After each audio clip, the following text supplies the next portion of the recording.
Chapter 378.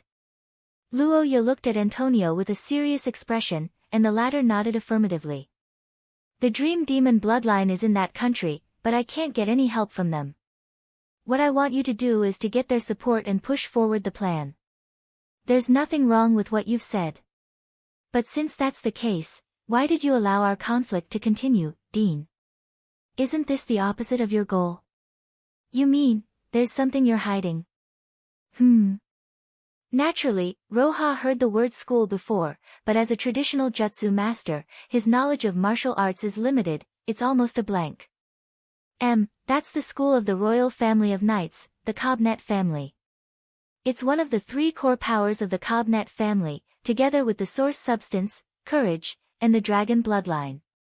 Strictly speaking, it's a special curse. The source substance was an unavoidable part of Shia's supernatural power, and it was also the core of the supernatural system. But just like traditional conjurers who created all kinds of curses to strengthen their power, the knights who leaned towards the physical body also found many ways to strengthen their power. One of them was the school of thought, and its essence was actually a kind of pseudo-source substance. Lofty ideals, firm principles, unshakable determination, and the stronger the will, the more invincible and powerful the heart's sword would be. It could even reach the level of a holy sword when developed to the limit. I understand the situation of the heart's sword school, but what does it have to do with the conflict between us? The reason why I let the conflict happen is simple. It's because the conflict will inevitably happen, and the sooner it happens, the less impact it will have on both sides. Because the path you're taking is too different from the traditional classicism of the Ald family and the Twilight Sage Association. Hearing this unexpected word, Luoya couldn't help but frown slightly, and Antonio immediately gave an answer. Traditional classicism advocates sacrificing one's own fame and fortune to protect the human world while hiding in the darkness. The current country of knights pursues this. Their closed environment and the fact that Williams is wearing a suit of armor might have something to do with this. But what about you? In order to build a strong will, the Heart Sword School will often be too strict on their successors. Williams was able to endure the armor and tough training for a long time because of his classical chivalry. This is probably one of the components of his Heart Sword School. However, your path is completely different from his. This conflict of ideas is inevitable.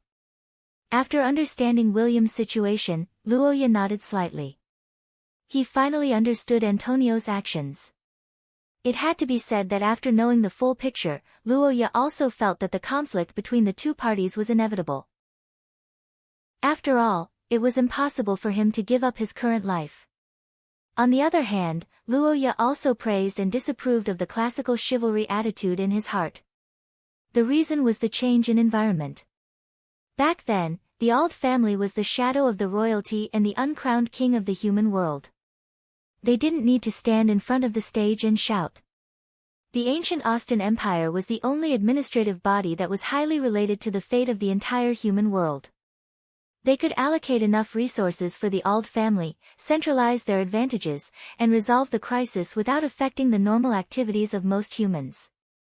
But now, the people's hearts were scattered, and it was hard to lead them. In the current environment, even if one were to stand on the side of the road and shout, "Save the world," with a loudspeaker, no one would be willing to spend a cent or contribute a little, let alone in the dark. In the end, if one didn't centralize power and resources, there would often be big problems in the face of a great crisis. This was a law that had been proven in Luoya's previous life. From a human's perspective, Luoya felt that this kind of mechanism without positive feedback wasn't right. Noble idealists were indeed admirable, but should idealists starve? If this is the difference in ideas, then we might not be able to get along well. Dean, do you have any good ideas? Past experience? I'm afraid you are more special to her. The old man thought as he gazed at Luoya with a meaningful smile. Chapter 379. On the street at night, Luoya strolled around the campus with a cane in his hand.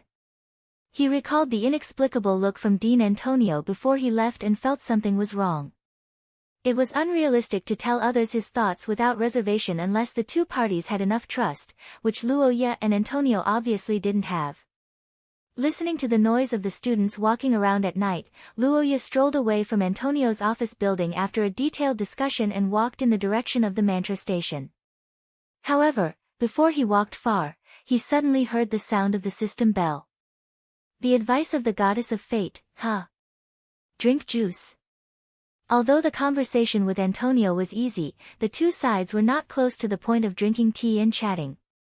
After wasting a lot of time talking, Luoya didn't drink a drop of water, which made his throat a little uncomfortable, and the dried nuts he ate before coming here made him feel a little angry. Full of doubts, Luoya thought for a moment and changed his route. He followed the nearby crowd into the commercial street and found that it was the most lively time of the commercial street.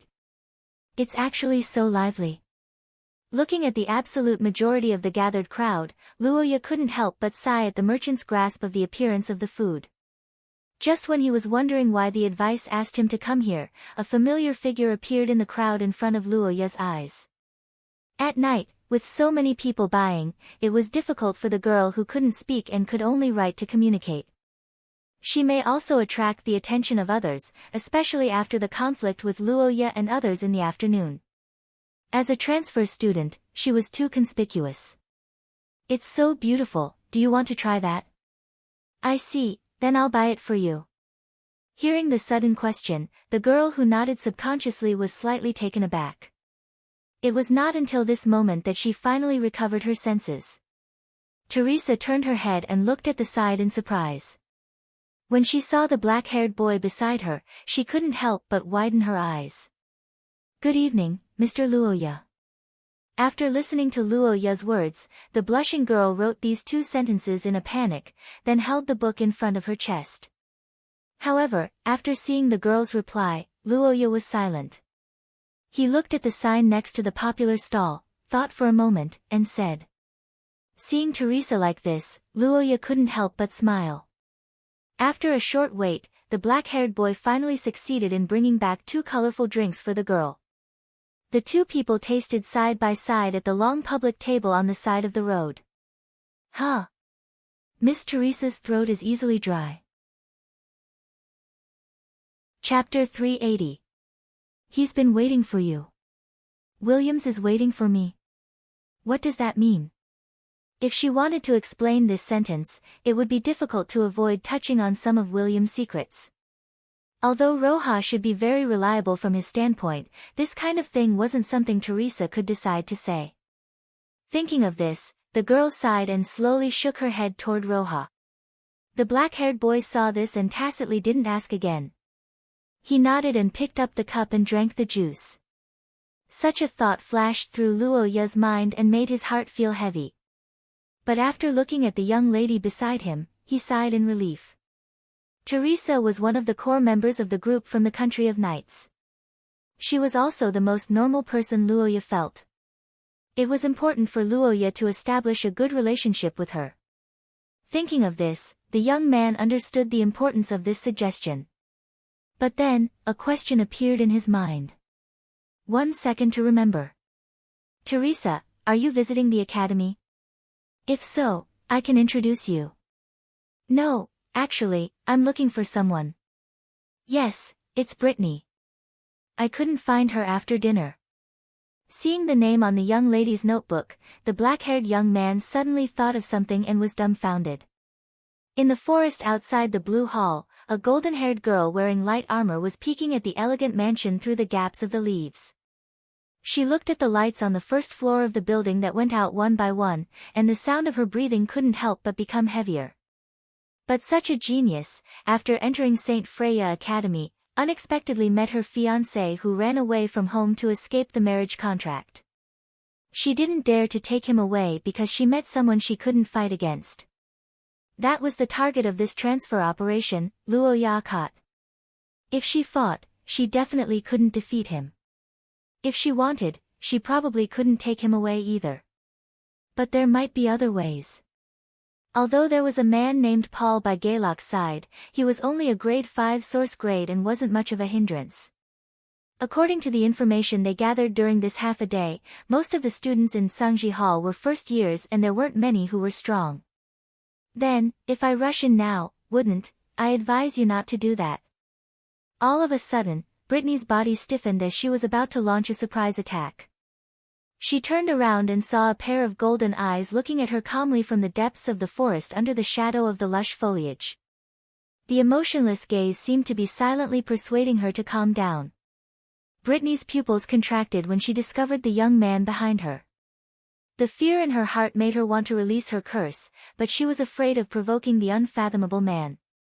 While she was in a dilemma, Luoya spoke again. Teresa.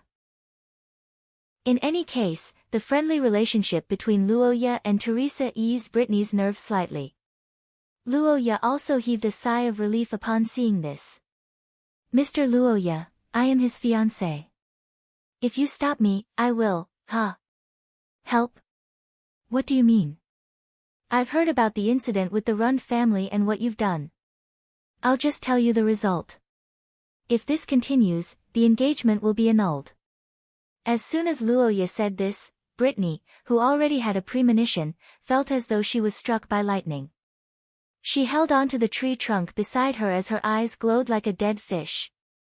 However, just as she was in despair, Luoya suddenly changed the topic. Hope. Help each other. What do you mean? I'll say this first. I won't be a traitor. Miss Brittany, you're overthinking it. I only hope that you can help me establish a friendly relationship with Williams. This will only be beneficial for both of us. Or do you prefer to treat me as an enemy? Brittany hesitated upon hearing Luoya's question. Establishing a good relationship with Luoya was the goal of the Country of Knights, so there didn't seem to be any problems.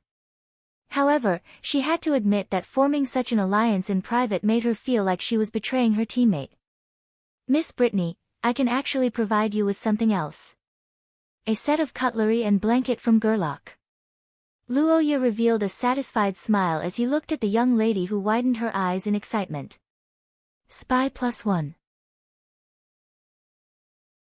Chapter 381. This attribute can be mild or severe, but the Valkyrie's blood has one advantage, which is that it's normal for an outsider, and this is the premise for Roja and Brawny to communicate.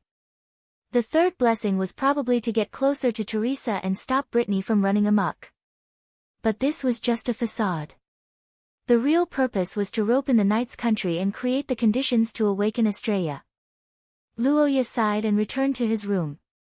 As soon as he entered the room, a silver-haired figure hugged him. Ai Lizzie.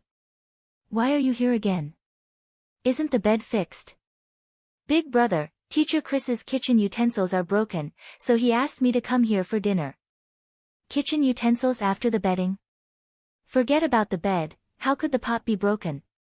Luoya was full of questions but couldn't find a way to retort. He pinched his brows and looked at the adorable young lady. It was supposed to be like this, but my ability detected suspicious activity nearby. For safety reasons, I waited here for Big Brother. But judging from the situation just now, she seems to be your guest.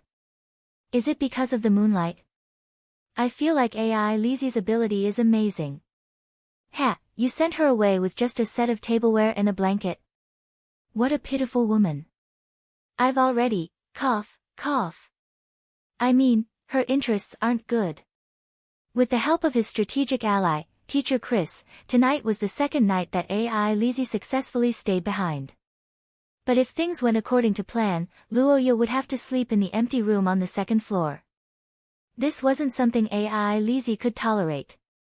How could she make use of this rare opportunity to block Big Brother's escape route? By the way, Big Brother, how about we play chess tonight? How about watching the moon after chess? How about taking a bath after watching the moon? Luoya, who was helpless in the face of Ai Lizzie's continuous coquettishness, turned to look at the silver-haired girl with a stern look. What's wrong with that? Didn't I bathe with Big Brother before? Could it be that Big Brother doesn't like Ai Lizzie anymore? When they grow up, they will find their younger sister annoying or something. When did I say that you're annoying? AI Lizzie, don't overthink things.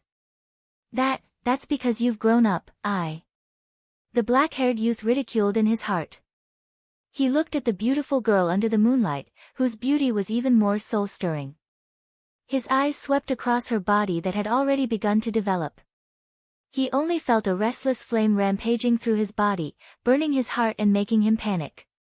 As she grew older, AI Lizzie's charm grew stronger and stronger, and the power of the perfect origin substance began to manifest itself. Luoya was already at the limit of what she could do normally, and the consequences of bathing together were unimaginable. Then, I want to sleep with you tonight. Hearing AI Lizzie's request, Luoya couldn't help but hesitate. Seeing him like this, AI Lizzie's red eyes began to fill with tears again. She bit her lips as if she was about to cry, forcing the black-haired youth to nod. I understand, big brother. Am I spoiling her too much? But, how should a normal brother and sister get along? A few years ago in the Akot family, the young Luoya often played board games with AI Lizzie in their pajamas. Because the two of them had a lot of private lessons during the day, they could only be together at night, and it wasn't taboo to fall asleep when they were tired from playing. However, as the saying goes, after Luoya became the acting feudal lord, he became busier and busier, and it had been a long time since he played with AI Lizzie like this. The moonlight tonight was very good, and AI Lizzie who was bathed in the moonlight was full of energy. The two of them played until it was close to midnight, and the result was naturally AI Lizzie defeating Luoya who automatically went easy on himself.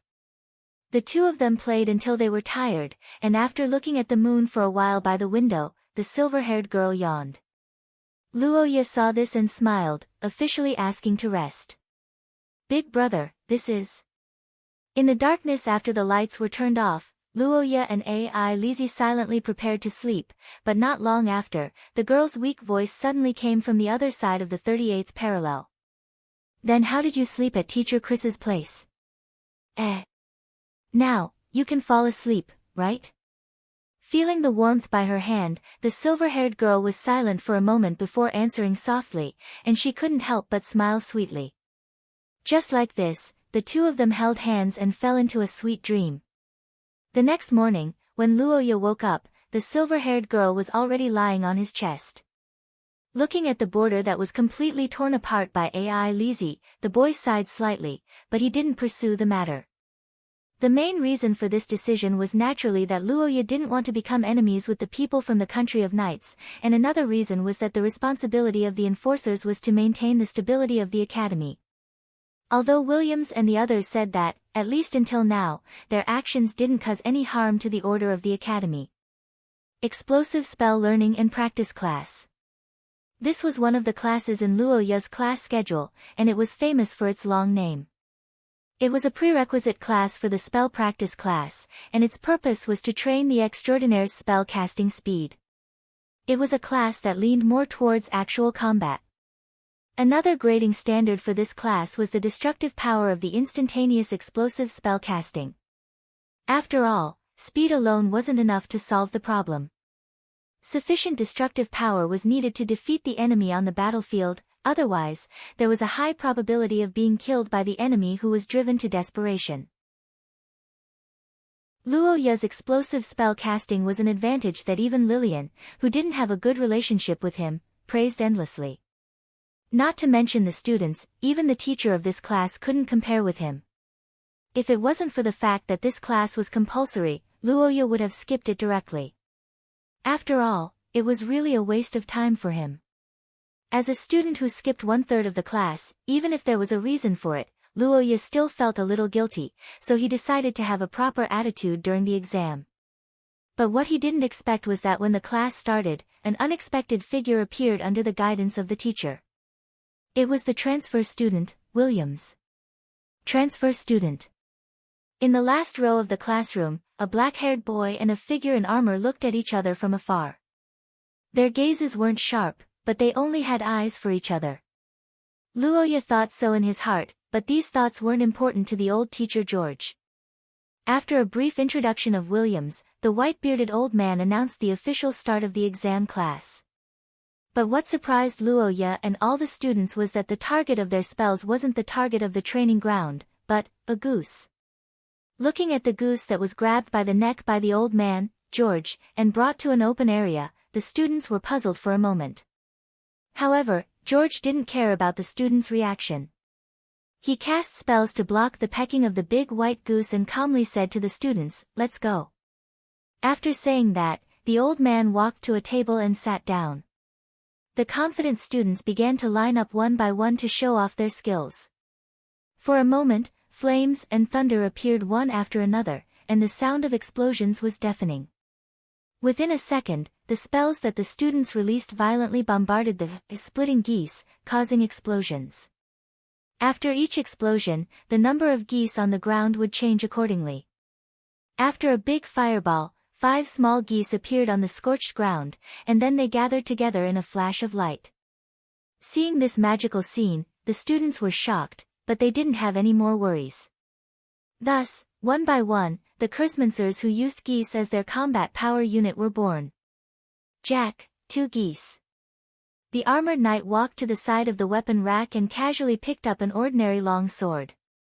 In the next moment, the atmosphere around Williams changed. Yes, the Cursemancer aside, the knight's sword was a close-range attack. If it was a long-range attack, the curse power could be released, but naturally, it wasn't as strong as directly attached to the sword. In fact, many students in the classroom also rushed up to attack, but looking at the target in the distance, Williams didn't have any intention of approaching. Not going over. Do you still need to use a sword at such a long distance? The violent fluctuation of the curse power caused a buzzing sound. When the long sword slashed down, there was no light flying out. Instead, it left an extremely condensed long line of light in the eyes of everyone. In the next moment, the target in the distance was instantly blasted into thousands of pieces by countless magic elements, floating in the air like powder. Williams, out of the range of measurement, full marks. So this is the Heart Sword sect. Mr. Luoya, what do you think of my strength? Facing Williams' question, Luoya thought for a moment and replied with a smile. However, what he didn't expect was that his plain words made the armored figure very happy, and then he directly gave a suggestion. Hearing Williams's invitation again, the black-haired young man couldn't help but be slightly stunned and thought silently. Chapter 382. On the lawn, the armored girl looked at the young man who was smiling at her. Her heart was beating fast and she couldn't help but extend her sincere invitation. That's right. In the eyes of the girl, one of the reasons why Luoya didn't immediately join forces with her was because she hadn't displayed enough strength yet. For this reason, she found an opportunity to display a part of her strength today, and this indeed earned Luoya's praise. I'm sorry, Your Highness Williams. Thank you for your invitation, but I don't have such plans for now. Hearing Luoya's reply, the girl fell into silence for a moment. However, what she didn't expect was Luoya's next words. Your Highness Williams, last night I went to look for the Dean, who is also the former guardian of the Twilight Sage Association, Antonio. I had a conversation with him and learned about the situation and ideals of the country of knights. I give you my highest respect for your perseverance. Hearing Luoya's words, the girl in the armor couldn't help but reveal a surprised expression. The identity of guardian Antonio was a highly confidential information even in the country of knights. Williams found it unbelievable that Luoya knew about him. However, the young man's next words made her widen her eyes. Untimely. What do you mean? That kind of thing isn't necessary. In the past countless years, the Twilight Sage Association has been maintaining order in the dark and left behind glorious results. I don't think there's anything wrong with this model. Moreover, most of the crises don't require so many useless people. Just a few elites can solve it. That's right, it's you and me. I'm talking about your tribe and the Dawn Association. Indeed, for most of the crises, the role of high-tier transcendence is far beyond that of low-tier transcendence. The difference in strength between them can't be made up with numbers. However, in some special situations, the situation is the opposite. For example, the situation at the borders hasn't been optimistic in recent years. For that kind of thing, we can just join hands when the time comes.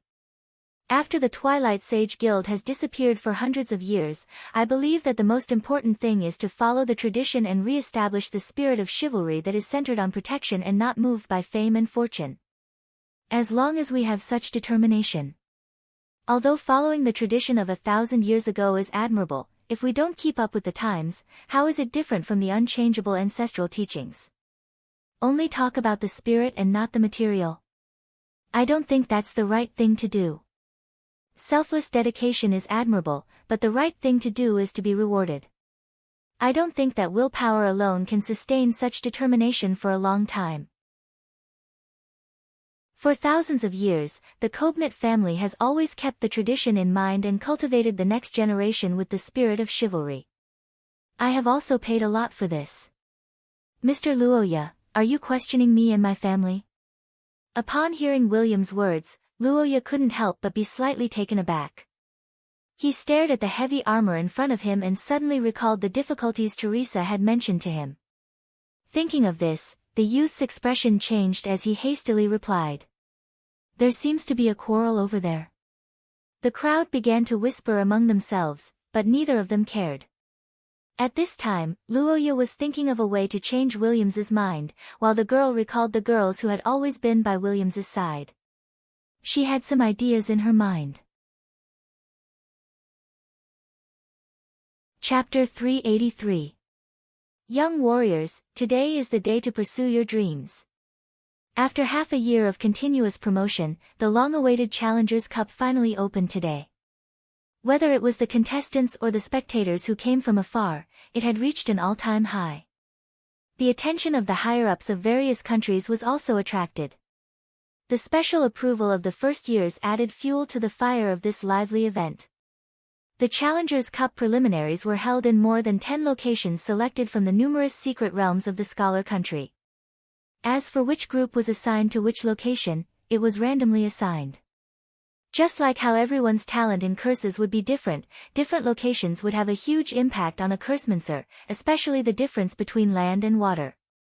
In the past, among the contestants who drew the maze cliff, there had been situations where some cursemancers who were good at water battles defeated the seeded contestants. The difference in location was the biggest impact, followed by the influence of equipment in the unrestricted spell ranking battles. After that, there were people like Luoya who had special bloodlines or special spells. They might be able to display more shocking strength in certain aspects than their opponents who were at level 3 of the source rank. In Luoya's case, he didn't even make it into the top 10. From this, it could be seen that the rankings were quite exaggerated. However, this was also related to the fact that Luoya didn't go all out during his time in the academy.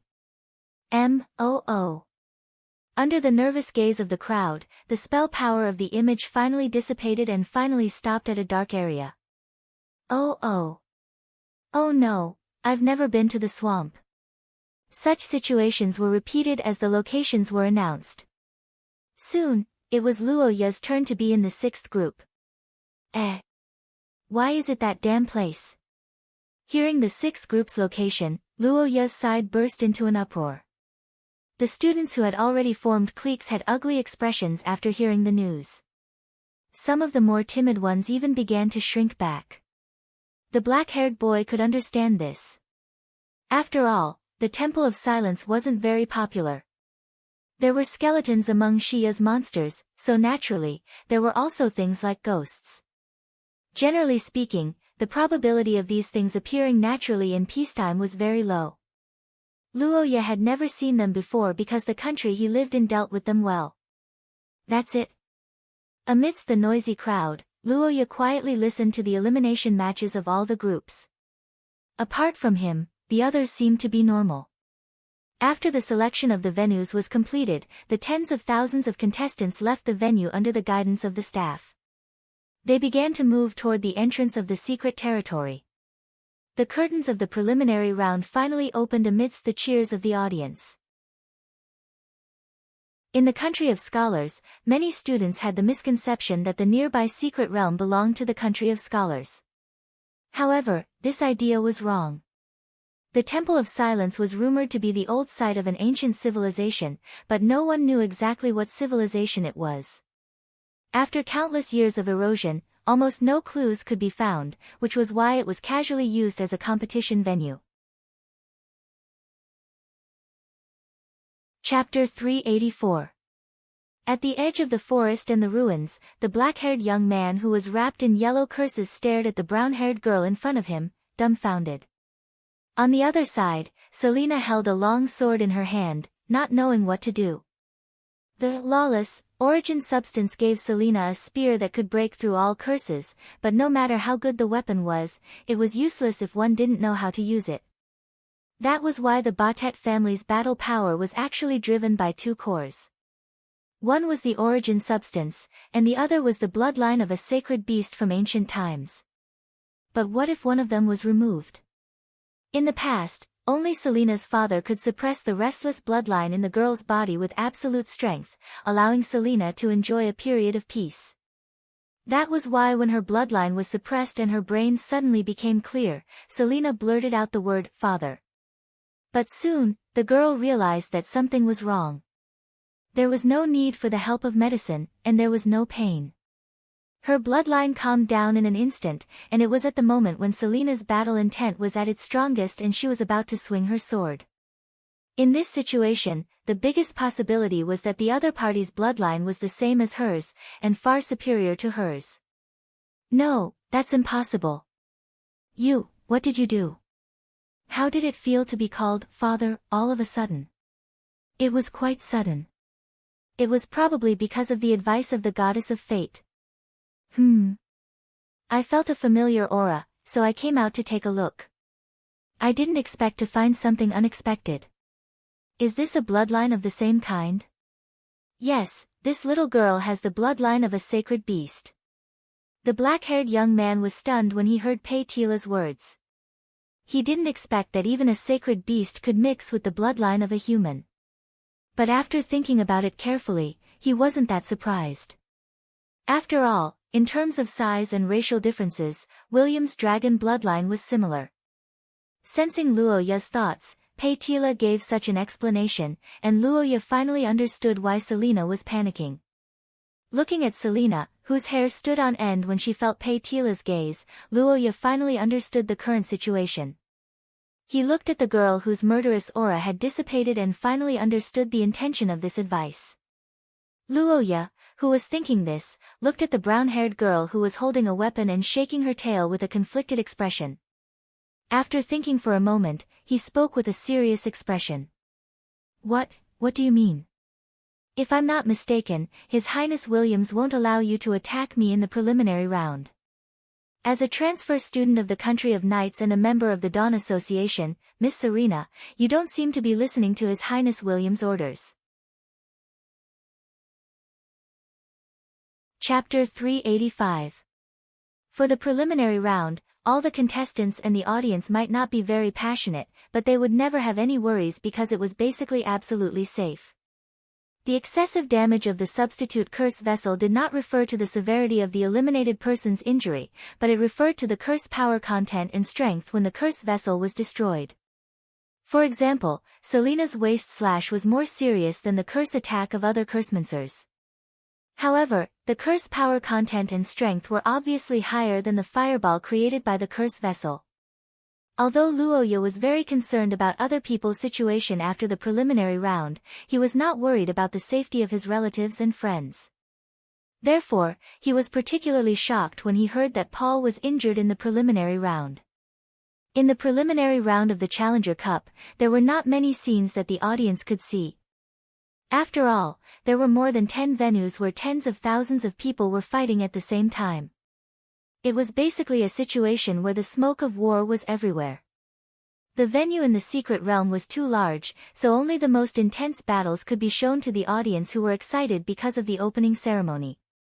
In this year's preliminary round, the most broadcast was the 10th group. Therefore, for Paul's advancement, Luoya actually did not have much confidence. The faction did not put any pressure on him. Paul himself also participated in the Challenger Cup with a participation mentality. However, What was unexpected was that the 10th group, which was originally inconspicuous, had someone eyeing him in advance. It was Gelt, one of the two males from the country of knights. For the students, when they saw the transfer students from the country of knights, they would definitely notice him first, but they would not take a second look at him after that. After all, compared with others, he was really a bit ordinary. However, it was this unattractive guy who became the shocking dark horse in the preliminary round and also became Paul's obstacle. Paul's source substance was the kingdom of the Achaemenid tribe. It could be used as the royal source substance by the Achaemenid tribe, which showed its high quality.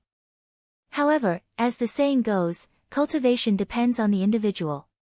Even if they had the same source substance, the extraordinary power would develop in different directions according to each person's situation and understanding. It was just like everyone used the same set of textbooks in university, but the papers they wrote were different.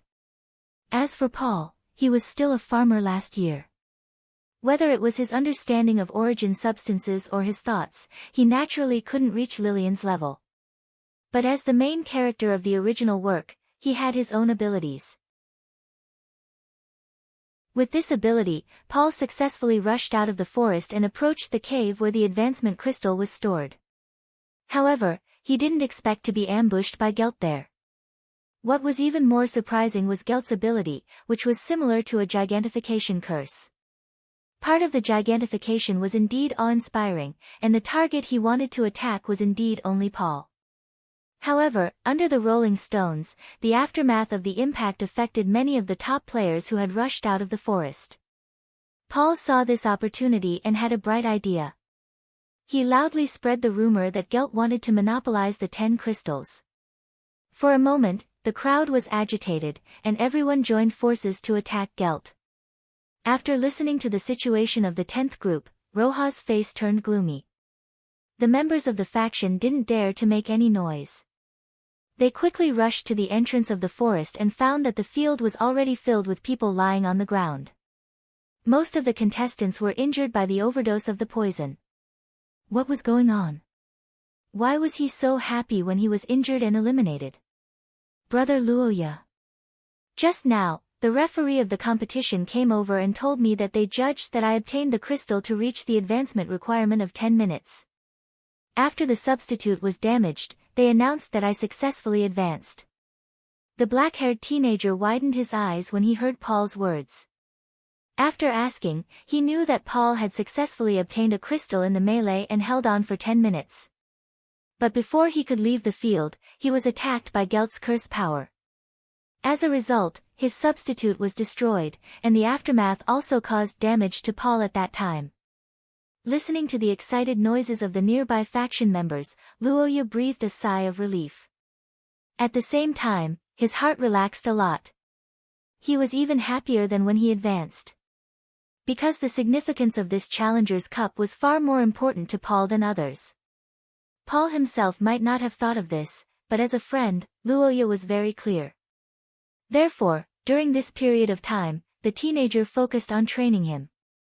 But what Luoya didn't expect was that because of the dispute with the Knight's country, Paul actually became one of the targets of the other party, and he was almost eliminated because of it. The teenager with dark clouds in his heart thought so and decided to take action immediately. Chapter 386. After comforting Paul for a while, Luoya heard that it was only a minor injury. After confirming that it would not affect the next match, Luoya immediately began to check the competition list to see if there were other people in the same situation as Paul who encountered the transfer student. As a result, there were 2 matches. This seems to be fine. In the first match, when Noah Iyer and Juliana met, the nature of their curse power determined that Juliana couldn't take advantage of them. Combined with Noah Iyer's own strength, it could be judged that there was no danger. It was better to say that Miss Angel didn't find trouble with them. Luoya knew what was going on in this match. Probably Gerald was running for his life now, but the 2 of them would probably not give the qualification to others. However, after this breakthrough, there were 2 source level 4 people in the Green Rose faction. As the deputy minister, Gerald also became the face of the faction and the department. This competition was a task given by Luoya. He also promised that he would do his best, so there shouldn't be any problems.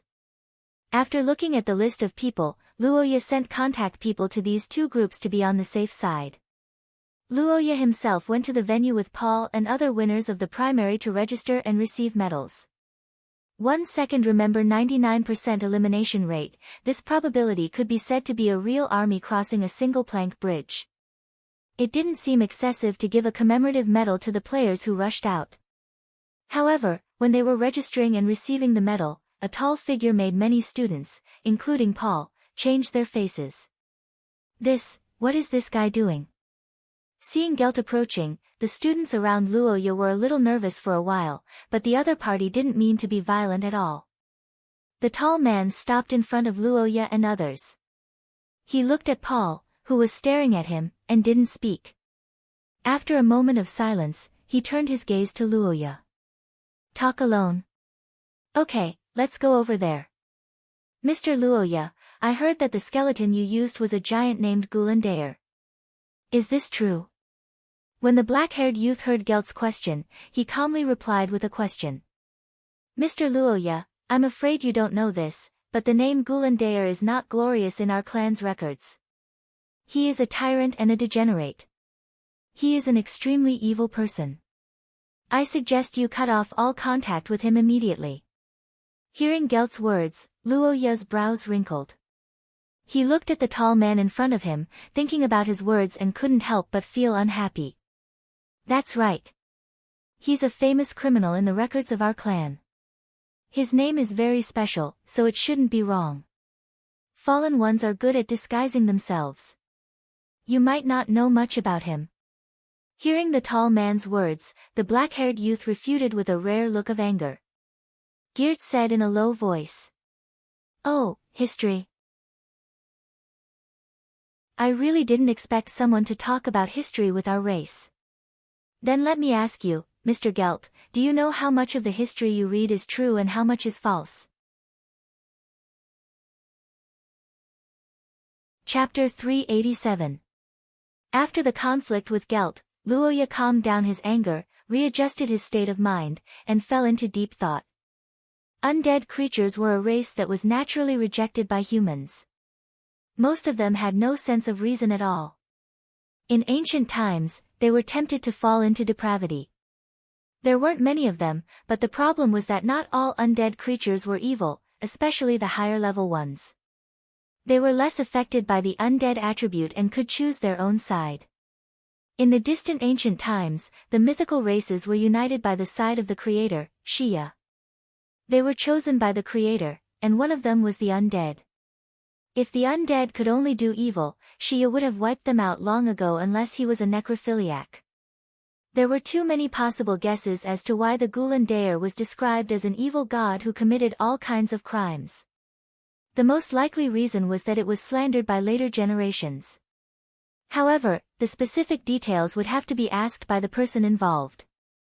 After waiting in the venue for nearly an hour, the preliminary round of the dozen groups finally ended. Through the reports of the faction members, Luoya had a general understanding of the situation so far.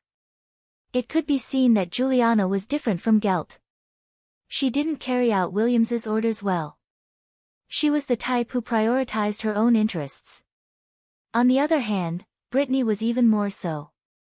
But to a certain extent, she resolutely carried out Williams's orders. Outside the secret realm of Group 12, Jello, who had completed the preliminary round, looked like he was paralyzed. According to the gray-haired young man, Brittany didn't care about the others at all. She chased after him like a mad dog. Jello had been running for more than 3 hours and he knelt on the ground as soon as he came out of the door. As a first-year faction that wasn't qualified to participate in the competition, including Paul who unexpectedly advanced, 3 of the Green Rose members made it into the semifinals. This was undoubtedly exciting. According to Luoya's knowledge, the Nuo Ire and Xia Luo's gold and red factions had gathered so many nobles, but no more than 5 of them made it to the semifinals. Luoya commented as he looked at the excited members of Blue Rose. However, he did not immediately congratulate them as he still had other matters to attend to. The Armor Hall was the name of this building. It was said that it was the residence of an old teacher who was obsessed with knight culture and spirit. After his death, he donated it to St. Freya Academy. The entire hall had more than 100 sets of knight armor and weapons. It could be called a small knight culture museum. Without a doubt, this was a preferential treatment for Williams and the others who didn't participate in the entrance exam and didn't have any actual achievements. The outside world had also criticized this before. However, now that the 7 people from the country of knights had all advanced, these voices of dissatisfaction quickly disappeared. Through the open door, the blonde Brittany was surprised to see the young man outside. Luoya also revealed his purpose. Your Highness Williams, in the preliminary round of the Challengers Cup, the transfer students from the country of knights attacked the contestants from the Green Rose faction. As far as I know, this seems to be your order. Can you explain? It's not against the rules, but as a student of St. Freya Academy, I don't think this kind of internal strife is worth promoting, especially in such an important competition. Facing the black-haired young man's questioning, Williams, who was wearing armor, said so without showing the slightest apology. Instead, he asked Luoya a question. Your Highness Williams, perhaps in your eyes, this method is indeed unfair, but according to the rules of the Challengers Cup, the tournament recognizes and allows friendly students to help each other. In official words, connections and luck are also part of one's strength. In fact, during the tournament, there are indeed student groups that gather with the academy as a unit. Chapter 388. Depraved. Gelt did say this word. When he clashed with Gelt, Luoya ignored some details due to his inner anger. One of them was the meaning of depraved. The youth originally thought that Gelt called the Gulen Daer depraved because of the appearance of the giant skeleton, but after discussing with Pei Tila and others, Luoya suddenly felt something was wrong. Savior. Regarding this question, Pei Tila was silent for a moment before shaking his head, showing a puzzled look. The ancient Mother Earth recalled the past and said so. On the other side, the witch narrowed her scarlet eyes and ridiculed. Witch, are you provoking me? Hearing Pei Tila's angry retort, Altacia exaggeratedly stroked her chest and ran to Luoya's side, then whispered, You're not a princess but a queen, right? And you're the one who provoked me first, right? Facing Luoya's unmoved retort, the white-haired witch showed a dissatisfied expression, while Pei Tila stared at her angrily. After wasting a lot of time, Luoya pulled the conversation back to the main topic. Generally, there are 2 kinds of concepts. One is the depraved gods who pursued power after Shiya's death. The other is the pitiful creatures who were influenced by the savior's depravity. That is the difference between active and passive. After listening to Altacia's words, Luoya couldn't help but ponder. From his subjective point of view, it was impossible for the Gulen Daer to actively deprave when he was alive, and from an objective point of view, this point was also the same. Therefore, the Gulen Daer should be innocent, but the giant's bloodline called him a depraved. Did it mean that his life and even his death had something to do with the savior? In Shiya's history, there weren't many races that liked to record their past in various ways. The giants mostly passed down their history orally, and there was a high probability of mishearing or misunderstanding when passing down a story. By the time someone actually summed up the history in a book, it would probably be long gone. After asking around, Luoya, who didn't get any constructive opinions, dismissed the discussion among the gods. He decided to find a way to search for books in this area in the future. After a rest, the teenager walked out of the room and went to the banquet hall to prepare for the celebration. As a result, he saw Paul, who was wearing a strange armor, explaining something to the onlookers. Oh, the patterns on it are so beautiful. Luoya, who was well versed in history, had heard of the Forest Legion of the ancient Austin Empire. It was formed during the Empire's most powerful period, mainly to deal with the beast tide in the forest area of the Empire. In the early days of the Empire, humans adopted a defensive war, hoarding food and closing the city. But with the development of the Empire, the expansion of the soldiers, the improvement of weapons and equipment, and strength, people gradually didn't want to take a defensive position. Every year, they were besieged for 1 or 2 months. The Forest Legion was born to turn defense into offense. This was the first time in human history that the large-scale beast tide, which was rated as the same level as natural disasters such as floods and earthquakes in the past, was successfully eliminated. There was no doubt that it was a milestone and a symbol of the peak of human civilization. However, it could also be said to be the peak of the ancient Austen Empire. The stories of heroes were no longer told by people. The descendants of the frontier knights gradually became addicted to sensual pleasures, and the pursuit of fame and fortune became the goal of the later generations. Humans lost their unity and became a pile of loose sand amidst the increasingly intense internal strife. All kinds of corruption began to proliferate, and in the end, the entire empire became rotten. When the ancestors of Ald watched the glory of the empire fade in the dark, what kind of feelings did they have in their hearts? Forest fairies, the name of this armor should be given by the designer at that time according to the fairy tales of the fairies who came and went without a trace in the forest. But in Luo Ye's ears, it was very strange, especially when the young boy saw Paul doing bodybuilding exercises to show off his muscle-strengthening ability. Oh. This kind of camouflage can be activated while moving? He felt that something was wrong. What exactly was it? Wait a minute, in the original work, Paul did summon this armor, but that was when he was close to the 3rd year, right? How could it be so fast in the real world?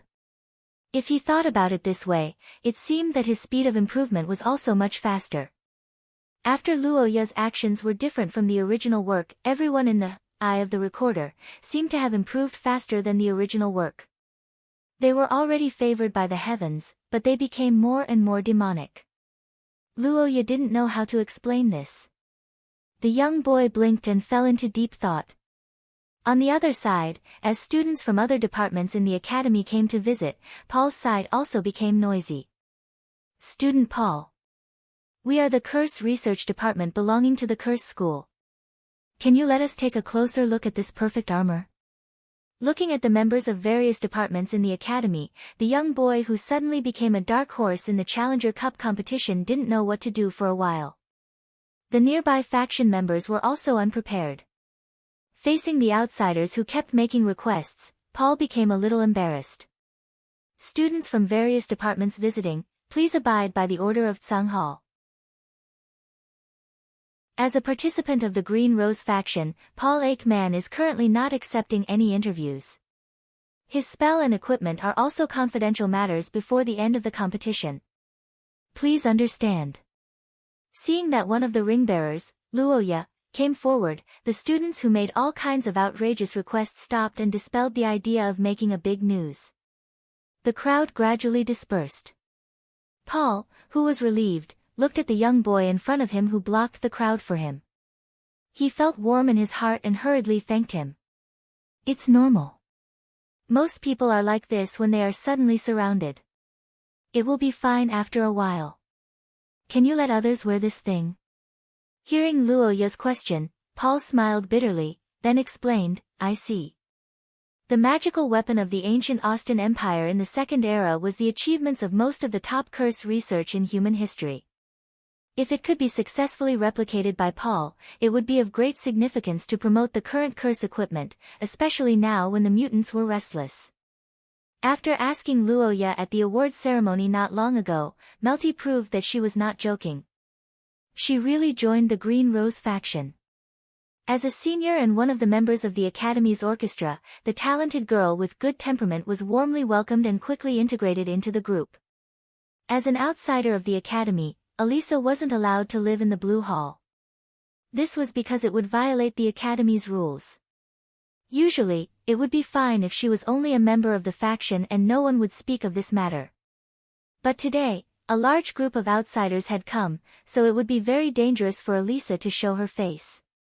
The helpless young boy took a sip of wine and celebrated with Paul and Gerlach.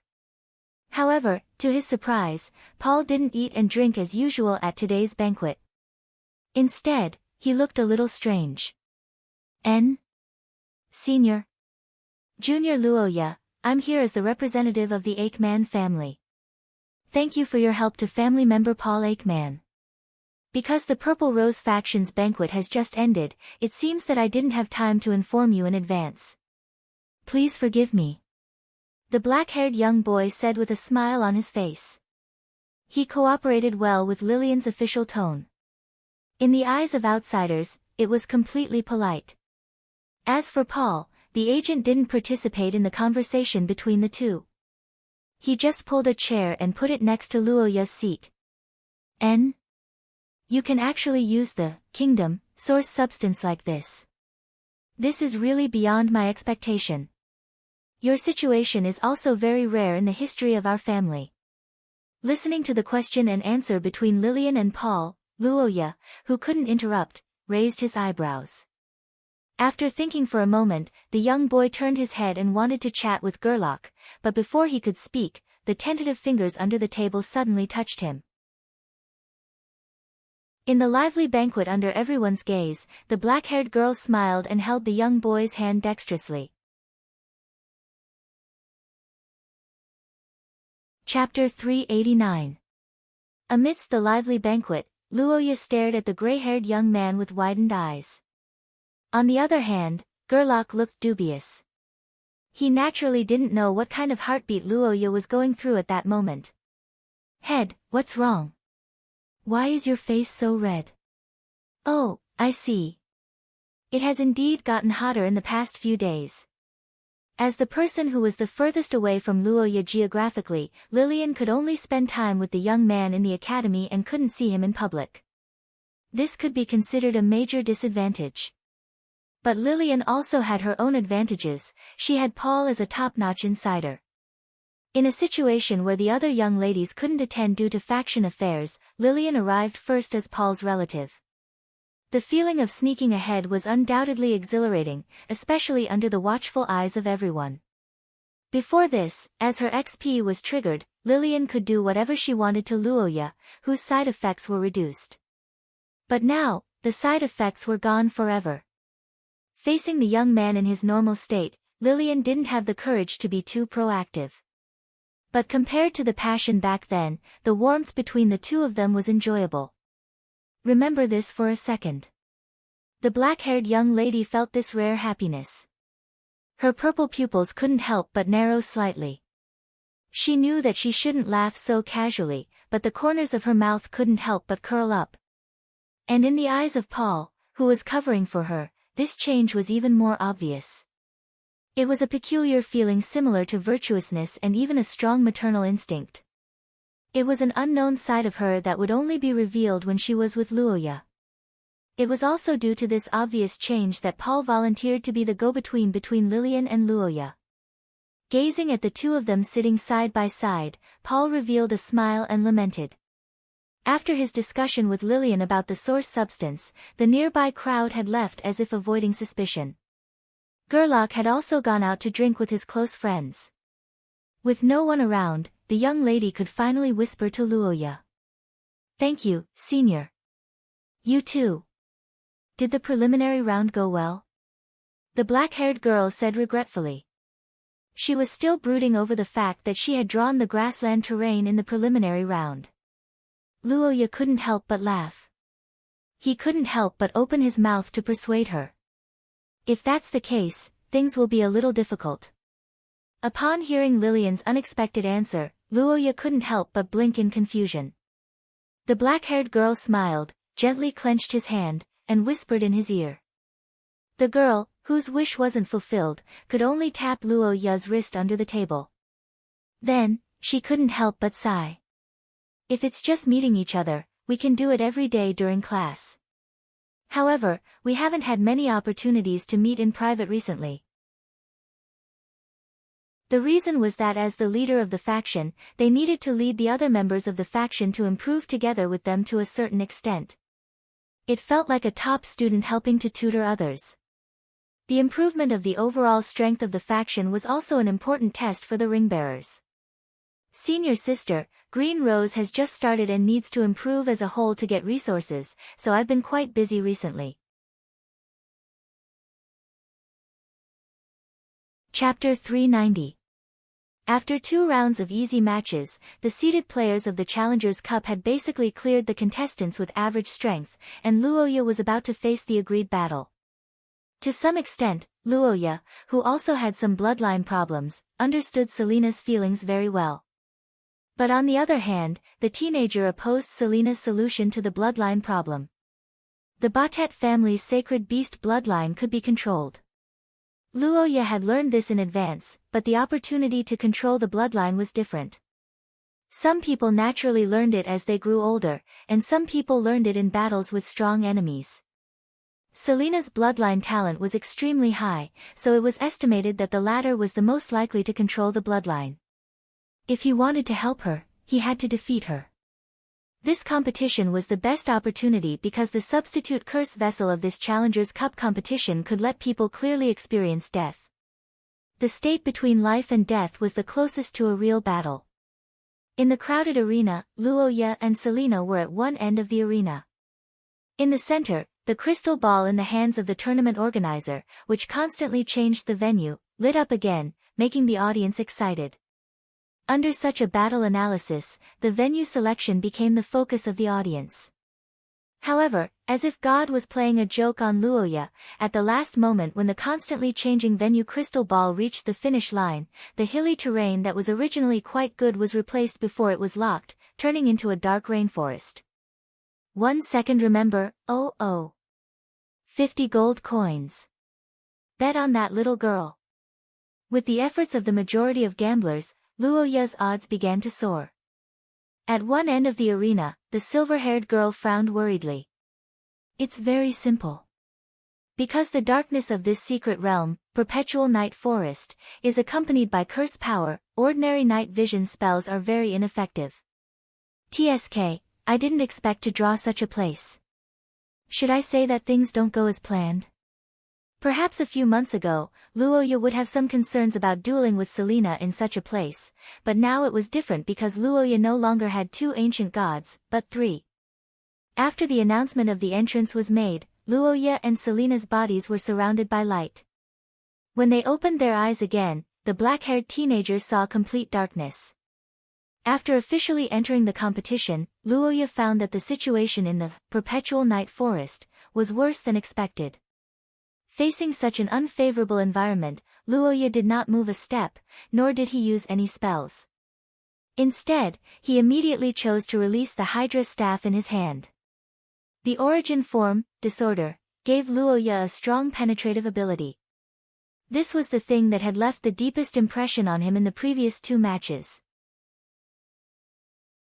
Under this ability that almost ignored defense, 2 strong contestants had been killed in a single blow. However, after carefully studying the principle behind it, Luoya found that the Hydra staff could still be used. With the full infusion of curse power, the Hydra staff emitted a sparkling light. 9 intimidating snakes emerged from the staff and surrounded the teenager as if he was a king. Then, a defensive rock wall emitting a pale yellow curse power was erected at the outermost periphery. In Luoya's eyes, this was the battle that had the hope of reversing the situation of Selina's bloodline. In the girl's eyes, this battle was even more crucial because her strong beast instinct told her that Luoya was the strongest opponent she had ever encountered. Although they had not met for long, as one of the few people who had spoken to her when her bloodline had calmed down, Luoya understood her thoughts and promised to fight with all his strength. What was even rarer was that this arena seemed to be tailor-made for Selina. Passionate hot blood flowed through her body along with the determination to fight. Her holy beast bloodline was stimulated to the limit by Selina at this moment. With the crisp sound of bones cracking, beast ears and a tail appeared on the girl's body. Her eyes flashed with a bestial light, and the noise in her brain increased. This battle was almost impossible for Luoya to launch an attack. Selina, who had the advantage of the geographical advantage, had long known this.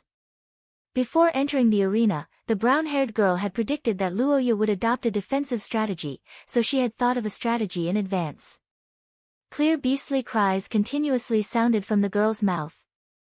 Under the deterrence of a holy beast's aura, the magical creatures in the forest began to submit and move under Selina's command. That is too strong. The outcome of this battle is already decided. As expected of the Batet family's once-in-a-century genius, to be able to mobilize so many magical creatures in such a short period of time. The judges of the competition began to express their opinions, and almost all of them thought that Luoya was at a serious disadvantage. However, at the highest point of the ceremonial stage, Antonio, who was listening to the official's high-pitched speech, had a different expression in his eyes. The old man looked at the youth in the arena and blinked, then smiled after a moment.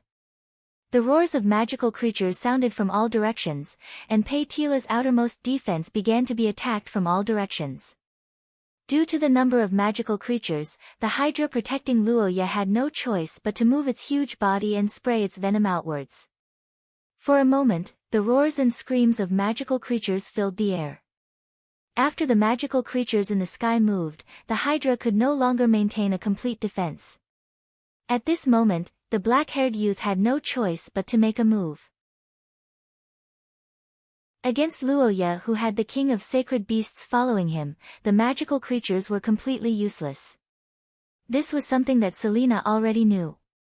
However, even though the magical creatures weren't a threat, they could still cause him to reveal his flaws.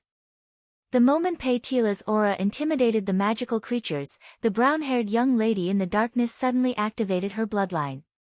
At this moment, the curse power in Selena's body was like an explosive, violently reacting in a way that was close to self-harming. The brown-haired young lady was only a few hundred meters away from Luoya in the blink of an eye.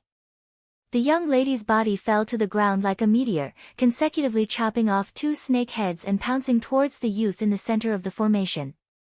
It was as if she had taken the head of a general in the midst of thousands of soldiers. At this moment, Luoya seemed to have recovered from his shock.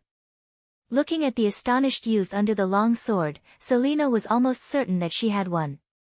However, the next scene that happened made her widen her eyes in shock. Not good. He hasn't lost yet. The all-out attack of both sides clashed head-on just like that. At the next moment, the collision of the curse power shook the entire secret realm, erupting with extreme sound and light. The loud sound of the explosion shook the atmosphere and turned it into a shockwave. The intense light illuminated the forest as if it was daytime. The nocturnal monsters screamed in this upheaval, and the audience outside the arena also exclaimed. "That's..." The silver-haired young lady cheered happily in the audience. After a moment of judgment and verification, the tournament referees announced on the screen. "Oh. In the arena, the black-haired youth looked at the young lady who had collapsed to the ground due to excessive damage and the exhaustion of her curse power and asked her how she felt. "Are you satisfied? As expected, you purposely attacked me in the end, right?" The black-haired youth said in a flat tone. Selena smiled and narrowed her eyes. Somehow, she felt that he wasn't that annoying. "I feel like I'm full all of a sudden. I don't want to fight anymore." "You can say that." The excited spectators became even noisier after seeing the return of the 2 contestants. They raised their hands and applauded for the final all-out collision between the 2 contestants. The medical staff rushed forward and lifted Selena onto a stretcher. Luoya was required to undergo a post-match examination according to the rules. "I've fulfilled my promise, haven't I?" Thinking so, the black-haired youth looked at Selena in the distance and revealed a smile. But what surprised him was that at this moment, the system prompt suddenly sounded. Chapter 391. Ding, don't refuse AI Lizzie Kat's request tonight. Tonight, I can't refuse AI Lizzie's request. N. Previously, the small suggestions generated by the blessing of the goddess of fate were within the scope of what he could implement. It wouldn't have much impact if he followed the suggestions, but this time, don't refuse AI Lizzie's request. This is definitely not okay. Forget it, let's take one step at a time. 1 second. Remember, without the substitute curse vessel being completely damaged, Luoya hardly suffered any substantial damage, so he just checked it a little and left. The young man who walked out of the arena was warmly welcomed by the faction members, and he learned one thing. That was, his odds had skyrocketed. As a result, Luoya's odds rose all the way until the beginning of the game. Such high odds made Luoya, who heard about it, stunned. He almost burst into tears for a while. As a seeded player, Luoya's usual odds were only about 1/3, which was pitifully low. This was also the reason why he didn't bet on winning or negative betting time. Thinking that he had tripled more than 100,000 gold coins in one game, Luoya was excited for a while. Judging from this situation, he might be able to pay back the money he owed Xia Luot before the Challenger Cup ended. Now the tournament had reached the top 32. The transfer students of the country of knights and Luoya's acquaintances had not been eliminated yet. Even the weakest Paul actually survived 2 rounds with his ability to summon divine armament. The ocean field was generally considered a neutral field. After all, most people had no experience in ocean battles. Originally, the opponent thought that this kind of field was very disadvantageous for both sides. He could win with stronger strength. As a result, he didn't expect Paul to change armor on the spot. He directly transformed into the ancient Austin Empire Navy and exhausted his opponent to death with the advantage of the field and equipment. For Paul's situation, Luoya could only say that he was lucky. He even suspected that this guy had activated some kind of protagonist aura. In contrast, Gerlach on the other side was much more difficult. Although he successfully survived 2 rounds, both rounds were tough battles. For example, in the last street battle, Xia Luot's opponent was a cursemancer who was good at large-scale attack spells. The bloodline ability was to hide the spell fluctuations to a certain extent. After discovering that Xia Luot's golden soul was good at defense, the top student trained by Leinster College decided to hide and make a big move. He wanted to win with full power, but he didn't expect to be attacked at the beginning. Compared with Xia Luot's slightly more interesting game, Noah Iyer and Lillian were somewhat similar. They directly defeated their opponents with their strength. As for the transfer students, they each had their own characteristics. Among them, the most eye-catching one was Teresa. She defeated her opponents with spells in both elimination rounds. This year's Challengers Cup was amazing because of the outstanding performance of the first years. Roja and the others led the faction cadres and the transfer students. Out of the 100 or so people who passed the preliminaries, nearly 20 of them made it to the Challengers Cup. In the top 32, they made it to the Challengers Cup. In Shia, the teaching of different places was not uniform. The teaching content of St. Fran Academy in the country of knights and St. Freya Academy in the country of scholars was very different. This led to the situation where 7 people had to start from the first year. For example, Gelt, who had the giant's bloodline, was actually already a 3rd year at St. Fran Academy. Before the arrival of Luoya, these 2 ring-bearers had always followed Purple Rose Lillian's lead. Grimm himself was born in the Austin Empire. Because he believed in the pure blood theory, he became a hardcore supporter of Lillian. Edward, on the other hand, was born in a small country in the buffer zone of the Austin Empire. Naturally, he didn't dare to disobey Her Royal Highness, who might become the next emperor. This time, the 2 ring-bearers also entered the top 32. Edward was the 2nd-seeded player. He was very calm in the previous 2 battles and was generally favored by the outside world. Paul met Juliana in the 3rd round. This beautiful girl with black hair and red eyes had a far better understanding of dark spells than her level. She was completely at the master level. However, as a conjurer from the country of knights, Juliana naturally had an additional layer of warrior attributes. Her weapon was an ominous heavy sword. However, this girl who seemed to be a vampire was obviously not a pretty face. In the battle with Paul, Juliana's luck was not good. When she drew the venue, she drew the rainforest, which was the most suitable venue for Paul's forest sprite armor. However, what everyone did not expect was that Juliana's curse talent was even more powerful.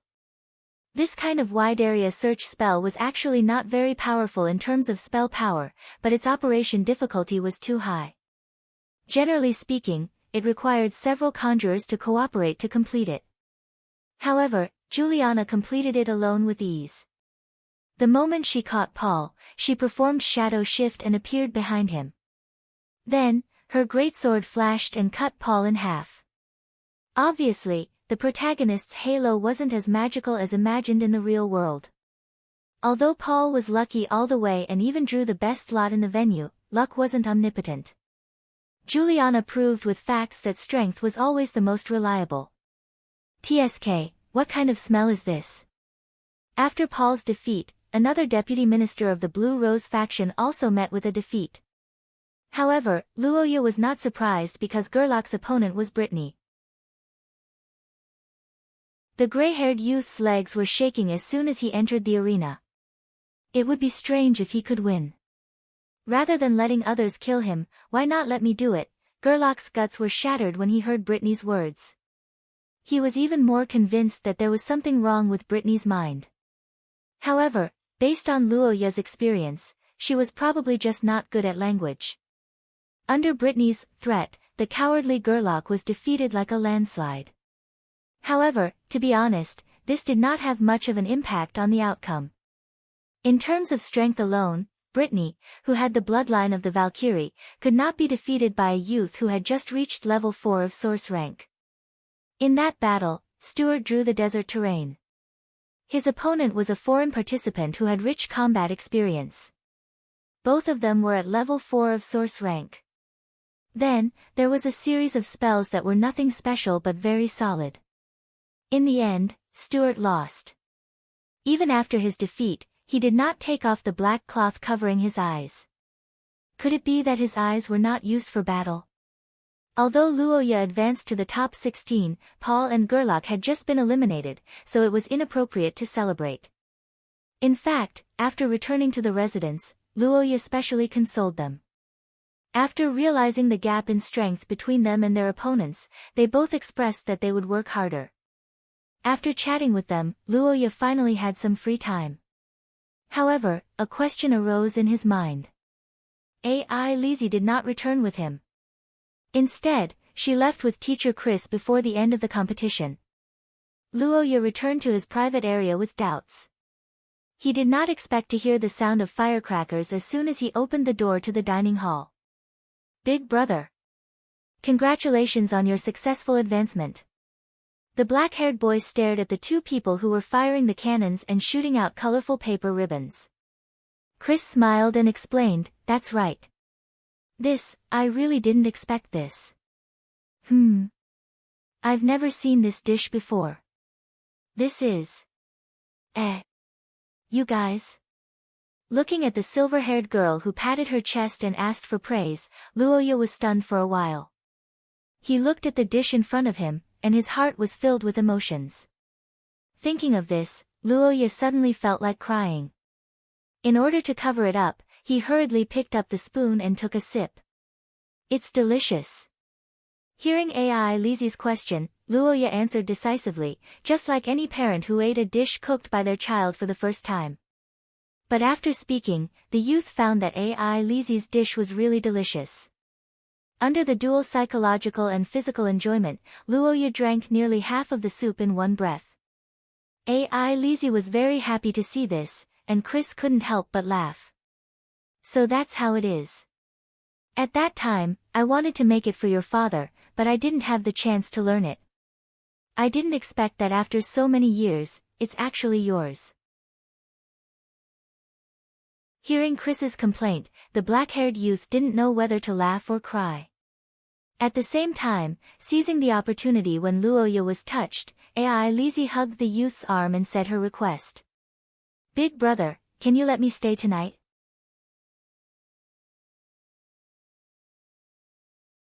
Chapter 392. At the dining table, AI Lizzie seized the opportunity to make a request decisively, while Chris on the other side squinted his eyes and cheered for her in his heart. This time, the behavior of the two was not on the spur of the moment, but they really came prepared.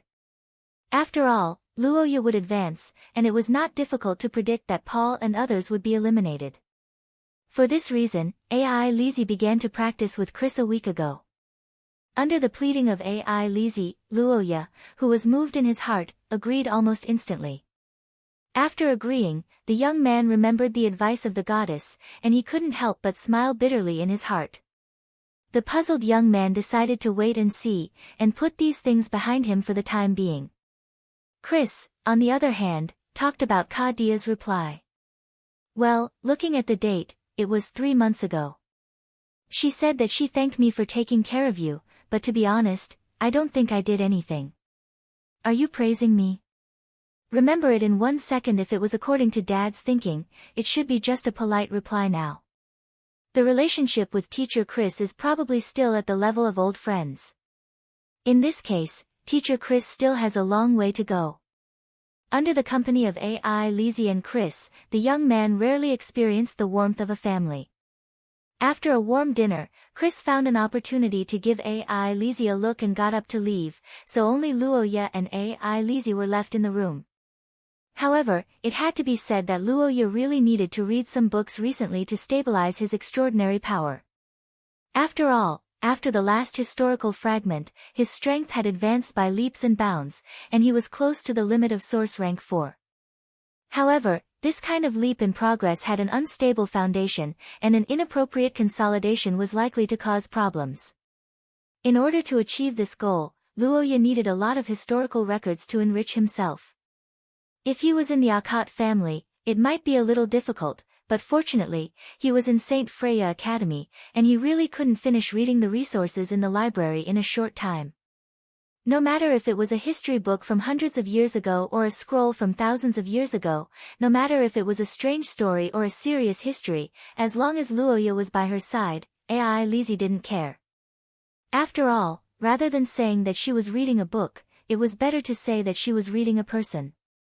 Beside the sofa where the lamp was lit, Luoya and the silver-haired girl were sitting side by side.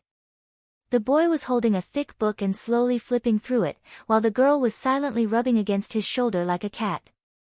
This familiar feeling made Luoya's heart relax. He felt as if he was in the mansion of Akot Hill. Really, this aspect hasn't changed at all. Since he was a child, Luoya had discovered this characteristic of AI Lizzie. If the girl was divided into liberal arts and science, AI Lizzie was undoubtedly an all-rounder talent. Subjects like mathematics that gave many girls headaches were not difficult at all in AI Lizzie's eyes. Liberal arts and the like were also a piece of cake for her. She was a standard top student. Under this long-term tacit understanding, Luoya and AI Lizzie didn't discuss anything and just snuggled up to each other for a few hours. When it was close to midnight, a strange spell began to come from afar.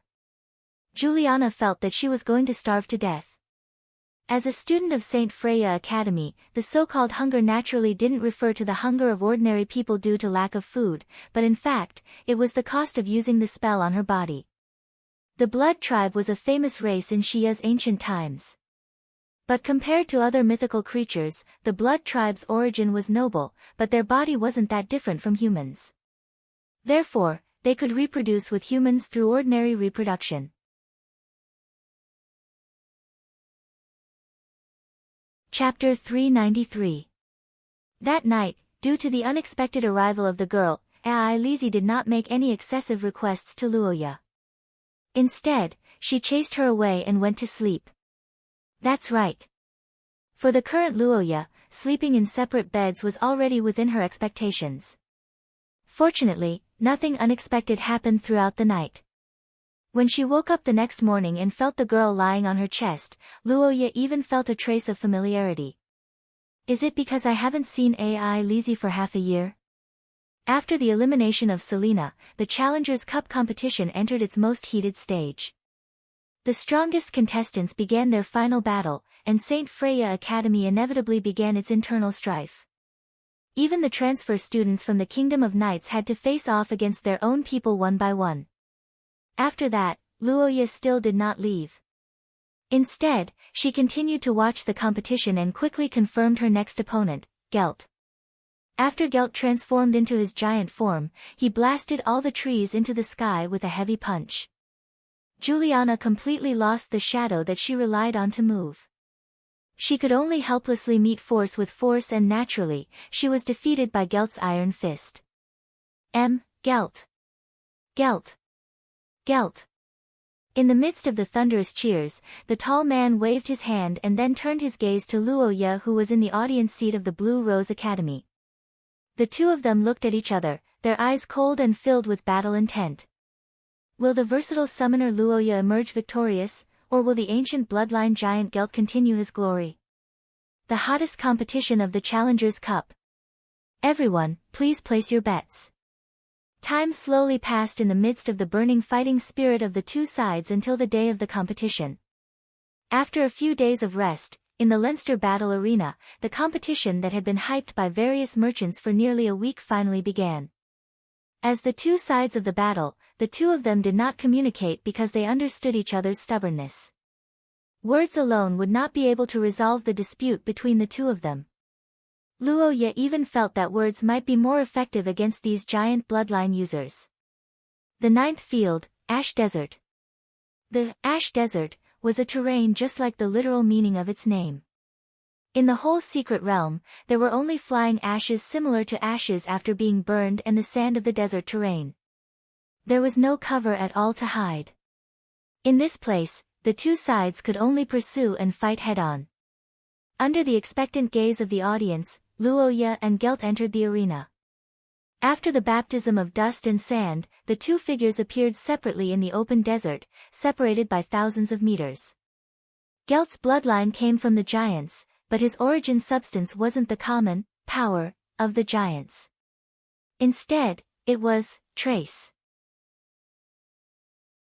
And just as the name implied, the Gust race's supernatural strength was, to a certain extent, traced back to the origin of their bloodline, which was the history of the giants.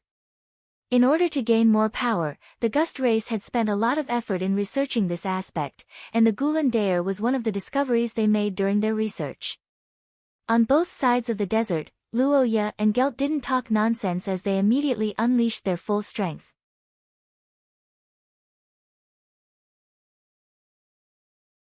Chapter 394. After finishing his battle with Gelt, Luoya's mood improved a lot after hearing Gelt's last words. The anger that was caused by the Gulen Daer being discredited had mostly dissipated. What? Princess Noa Ayr wants to forfeit? Forfeit? Noa Ayr. Although the importance of the Challengers Cup to princesses like Noa Ayr and Xia Lot was much lower than others, the publicity effect was unparalleled. Moreover, it was already the semi-final stage, how could they forfeit? Luoya was puzzled and asked his own question. He didn't expect the female student to be troubled after hearing his question. What? Well, you guys can leave. In the classical and elegant living room, a blonde girl sat alone at the tea table by the balcony. She dismissed the aristocrats in the room and smiled at the approaching youth. Well, I beat up that arrogant guy. But that's not important. I heard that you want to forfeit, what's the matter? Angels were the embodiment of holiness in ancient times. Noa Ayr, who possessed the blood of an angel, shouldn't have any abnormalities. Once there was a problem, it would be a big problem. Noa Ayr, what's the matter? Nostalgia? Noa Ayr's face revealed a smile as she recalled the similar historical situation she experienced with the youth. Luoya was surprised when he heard this. He stared at the girl and asked. Well, the blood is restless. Maybe it's about to advance to gold. Hearing Noa Ayr's answer, Luoya couldn't help but widen his eyes. A strange feeling suddenly welled up in his heart. The youth's heart was filled with doubts. Not only did his worries not lessen, but it began to increase instead. Because the advancement of the blood was different from the extraordinary level, it may cause the body to be unable to bear it. In fact, Noa Ayr's condition when she was younger was because she was too young when she advanced. Now that she was advancing to gold, would the situation be more serious?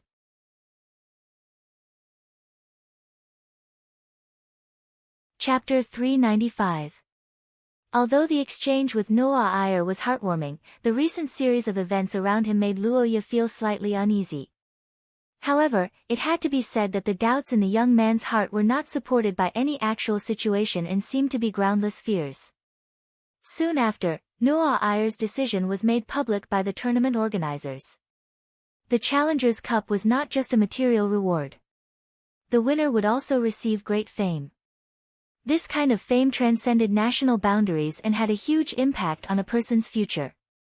Fortunately, the people of the theocracy still had a hope, and that was Luoya of the Akat family. After becoming the only contestant from his country, the young man gained a large number of supporters out of thin air. Noah Ayer's incident had a great impact on the tournament, but no one expected that the incident would be overshadowed by an even more explosive piece of news just one day later.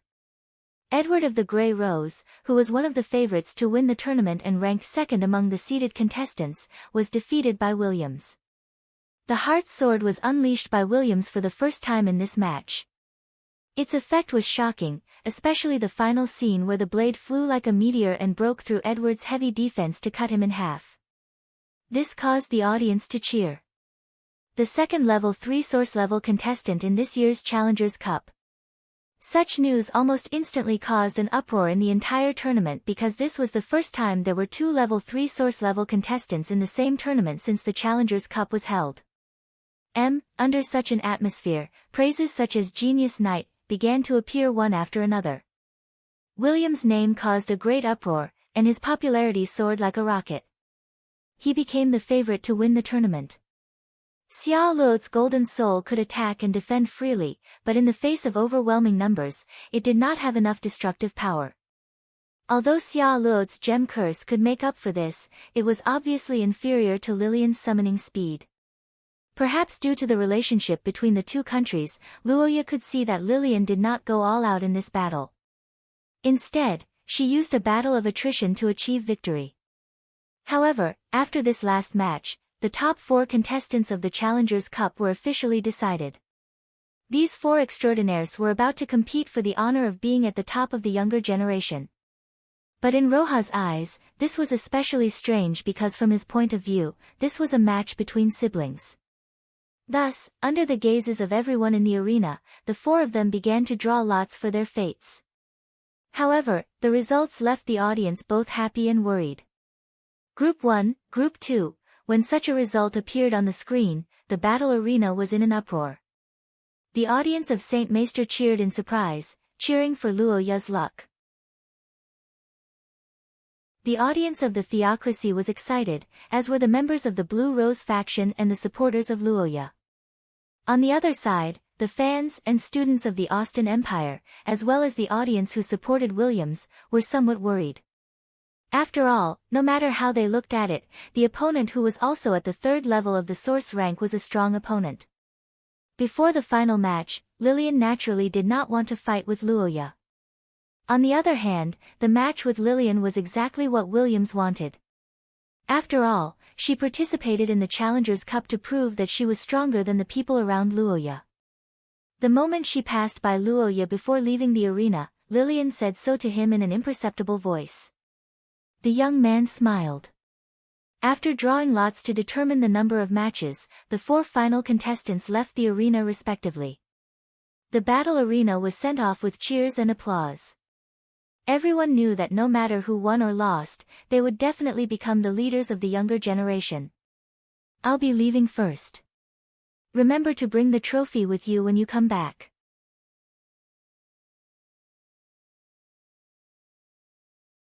Chapter 396.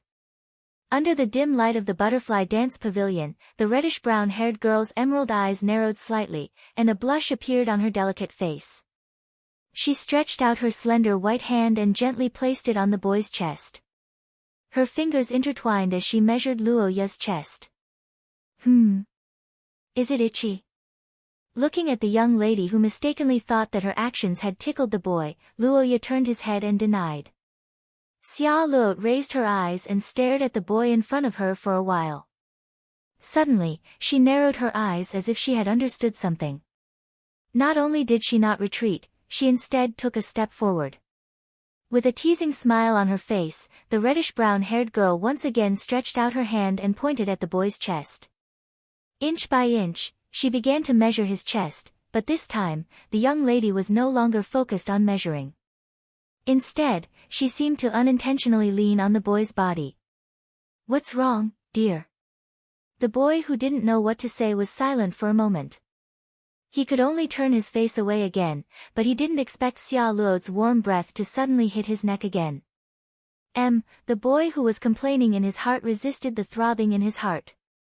On the other side, the reddish-brown-haired young lady was getting more and more excited. She observed Luo Ya's increasingly red cheeks and resisted the urge to laugh. Unfortunately, it didn't take long for this heart-stirring prank to be discovered. Xia Luo, is this the way to measure your chest? Looking at the young lady who was smiling in all seriousness, Luo Ya nodded with conviction and then said. The black-haired boy took a step forward and hooked Xia Luo's slender waist. Before the reddish-brown-haired girl could react, he approached her and began to breathe into the girl's small ear. The effect was extremely obvious. The girl who was suddenly attacked let out a short scream, but Luo Ya didn't stop. After enduring for a moment, Xia Luo had no choice but to open her mouth and beg for mercy. I was wrong, dear, please forgive me, the reddish-brown-haired girl who was attacked cried out in alarm. However, the boy who was teased for a long time didn't buy it. Under this playfulness, Xia Luo's body became more and more limp, her cheeks flushed, and her breathing quickened until a sudden sound was heard. Lord Xia Luo, what happened? Okay. After a bit of fooling around, Luo Ya's disappointment of losing the competition was much better. Seeing the young lady's happy face, Luo Ya's eyes, and then she reluctantly said goodbye to Luo Ya.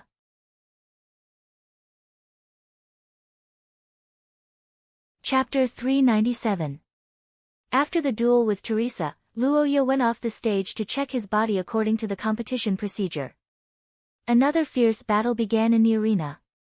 But what the young man didn't expect was that when he returned to the stage after finishing all the checks, the arena was already in an uproar. Venue number 30. As a battle of spells, although the Challengers Cup added various secret realms in order to enrich the types of venues, the most basic arena still existed, which was this arena number 30. But one had to admit that even though the arena in the Leinster Battle Arena was relatively spacious compared to other places, it was still too small for the two of them right now. Although there would be spell protection around the arena, due to the spectators, in order to avoid major accidents, the rules stipulated that anyone who stepped out of the arena would be judged as the loser. Besides, Lillian wasn't the only one who stepped out of the arena, but her summoned creatures as well. The noisy shouting in the arena continued, and there was obviously a fierce debate on the side of the tournament organizer. The higher-ups of the Austin Empire strongly requested for a new venue for the sake of Her Royal Highness, which led to the match not starting yet. But after a long discussion, the tournament officials decided to uphold the original result of the draw. 1 second remember. Antonio was at the top of the Extraordinaries, the long-established speaker of the country of scholars, and the headmaster of St. Freya Academy. His position in Shia was extremely high, and no one dared to challenge him, especially when his actions were completely in line with the rules of the tournament. In the arena, Lillian's Magician Legion was basically crippled, and the knights didn't have enough distance to charge, so the combat troops she chose to use were a small-scale, high-quality combination. William's tactic was even simpler, and that was to force Lillian to step out of the arena. In the arena, Williams began to attack without caring about the consumption of his spell power. The surging spell power turned into a tide of light through the skill of the Heart Sword, attacking Lillian endlessly on the opposite side of the arena. The final result was as expected. After the end of the match, the live audience who saw the result of the verdict began to talk about it. There were rare complaints about the competition. After all, in everyone's opinion, this match between three source-grade players should be the most exciting battle in the entire Challengers Cup. But now, it seemed that it wasn't even as satisfying as Luo Ya's match. Especially the audience from the Austin Empire, many of them were furious. The moment Lillian saw Luo Ya, she was taken aback and her stern expression softened a little. After informing the staff around her, Her Royal Highness walked over to the young man with an apologetic look on her face. No, this battle has nothing to do with Senior Sister's strength. It's because of the venue. Hearing Lillian's self-reproach, the young man fell silent. For a moment, he didn't know how to comfort the young lady. Really, you really know how to find excuses for me. The black-haired young man said with a smile on his face. Lillian could not help but curl her lips as well. She closed her eyes and let out a long sigh of relief, before turning to the young man and reminding him. All right, I understand.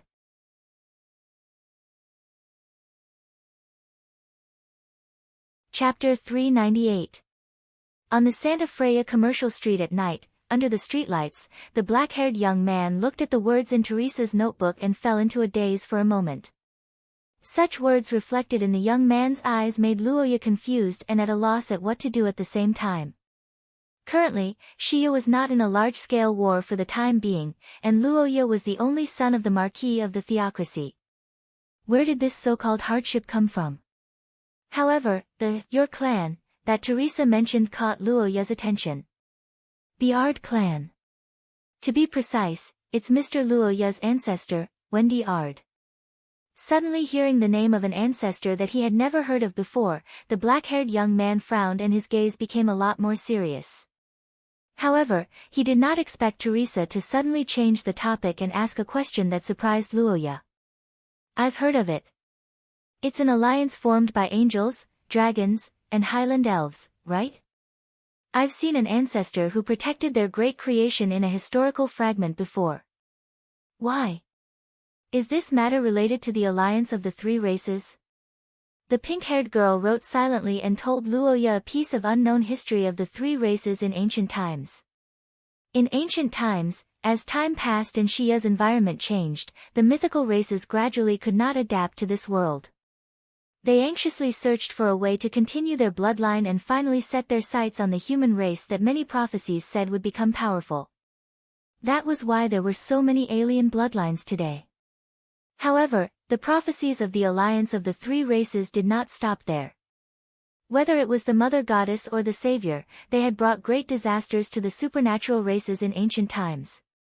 Therefore, preventing them from reviving had always been one of the major goals of the Twilight Sage Association. Luoya had long been aware of this point, but the young man was not concerned about this point. Luoya frowned deeply as the figures of the two girls appeared in his mind. He took it seriously in his heart, but at the same time, he was a little puzzled because although this prophecy was important, it did not seem to belong to Luoya. That's right. Because at the end of the Second Era, Wendy Ard of the Ard clan once again accurately predicted this prophecy. This is also the reason for William's current situation. At the end of the Second Era, one of the scattered members of the Twilight Sage Association. She was a famous master of astrology and prophecy at that time. Almost all the members in the early days of the Kingdom of Knights were followers who were saved by her. In other words, the Kingdom of Knights was a country established by her knights. Hearing this, the black-haired young man couldn't help but widen his eyes. He finally understood why the Kingdom of Knights treated him so differently. But Wendy Ard and Ard's prophecy, Wendy's prophecy, Shiz's, but Wendy, Ard's, SSSS. But even when she was dying, Luoya, this great ancestor, was still worried about the future of the people around her. And because of that, she used her unparalleled talent to predict the fate for the last time. The prophecy was the prophecy of the destruction of the three races alliance and the future of the Ard clan who had always been fighting against them. The prophecy was about the time of the destruction of the three races alliance. Wendy predicted that it would happen 1,000 years later, and that the Ard clan's inheritance would be severed. The bloodline awakened would face great danger. However, the prophecy about the specific situation of the Ard clan was very chaotic.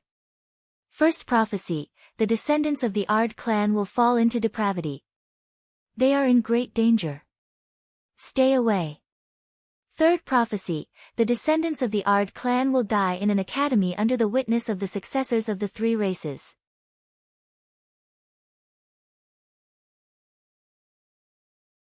Chapter 399. Do you feel guilty about this to me? Normally, the natural awakening of your clan would make the user of the Shadow Warrior armor feel something and take action. But for so many years, Williams didn't feel anything. As for the so-called guilt, Luoya didn't even know where to start. After knowing the series of things about Williams, Luoya, who got a death exemption, didn't feel happy. Instead, he was angry. But he had to admit that he actually understood the Ald clan's approach rationally. Was the Ald clan wrong? From their point of view, they weren't wrong. The users of the armor were obviously voluntary. They must have received great kindness from the Ald clan and were willing to repay with their lives. The purpose of doing this was only to prevent the sudden death of their clansmen due to the awakening of their bloodline. Remember. Under the street lamp, the black-haired boy opened his eyes. He looked at the girl beside him calmly and said softly, "Why? Williams is very strong. He must be of great help to Mr. Luoya, right?" Facing Luoya's sudden question, the pink-haired girl's pen paused. She blinked and didn't know how to answer for a moment. The black-haired boy saw this and smiled faintly. Looking at the starry sky in the distance, the black-haired boy sighed under Teresa's surprised gaze and said, "The reason is very simple. Because we are warriors who resist fate. We resist the fate of certain death, the fate of the decline of our clan, and the unfortunate fate of our loved ones. We are in a desperate situation, but we will never bow to fate. This is our spirit and also our glory. Because of this, Akkad can survive for thousands of years after its inheritance was cut off." The young man's resolute voice caused the girl beside him to widen her eyes. On the other side, the white-haired witch silently chanted the hero's name as the corner of her lips curled up. The Earth Mother closed her eyes in peace. In the blood-colored plains, the eyes of the gigantic skeleton burst out with radiance. That was the praise from a warrior who was equally as great. Luoya didn't deny the concerns and actions of the ancestors of the Ald clan. However, as the saying went, there were things that a great man should and shouldn't do. Luoya wouldn't back down on some choices. But Williams is very stubborn. I don't think he'll give up on bringing you away. He thinks it's his duty and his goal. I hope that he can choose again and choose his own goal. That's right.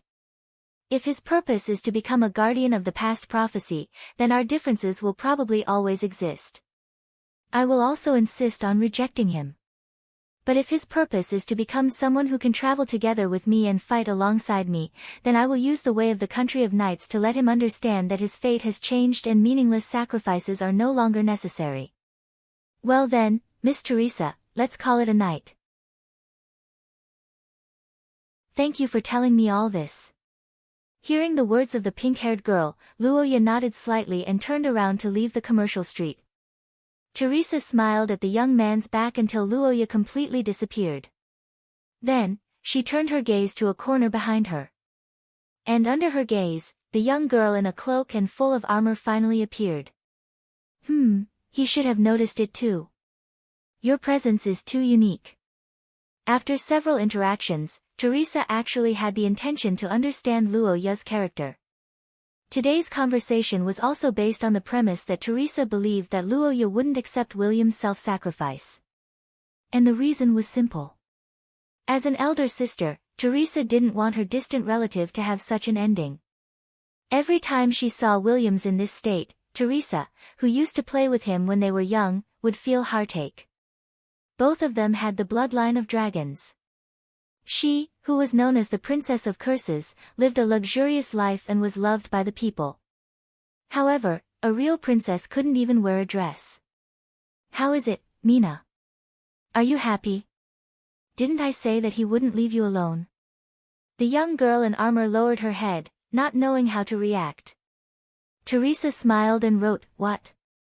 Noble and proud, fearless and powerful. Isn't this the spirit that a knight pursues?" Thinking so, the young girl ridiculed the young man's duplicity in her heart. She had to admit that Luoya's performance in the previous battle had trampled on the young girl's points. It was also because of this that Williams hid in a panic and only dared to show himself after leaving. What's left was a true competition of strength. Before such a major competition began, the contestants would deliberately avoid contact. On one hand, it was to prevent being accused of colluding to manipulate the competition. On the other hand, private contact could affect the fighting spirit of both sides, thus affecting the results of the competition. In the eyes of the young man, this was no longer just a competition for the championship of the Challengers Cup. It was also a competition to prove his beliefs and strength. His opponent wasn't just Williams, but also the will left behind by Alfred from 1,000 years ago, which was no longer in line with the times. Due to the controversial nature of the previous match between Williams and Lillian, the reputation of the tournament organizers had taken a hit. Regarding this, the tournament planners had to actively deal with public relations, and the method was to divert the attention of the public to the next match. Although the battle between Luoya and Williams wasn't as eye-catching as the Battle of the Century, or the clash of the two strongest geniuses due to the difference in their strength, it was fortunate that Luoya's performance throughout the competition was outstanding. Many spectators in the Austin Empire believed that Lillian's match was rigged. A considerable number of them were antagonistic towards Williams, so they hoped that Luoya would win. But it must be said that these spectators in the Austin Empire weren't Luoya's supporters. To be precise, they supported anyone who wasn't Williams to become the champion. This year's Challengers Cup was the only one where the age of participants was lowered. But after the cruel elimination, the two contestants who made it to the finals were both first-year students. This became the biggest explosive point of the competition.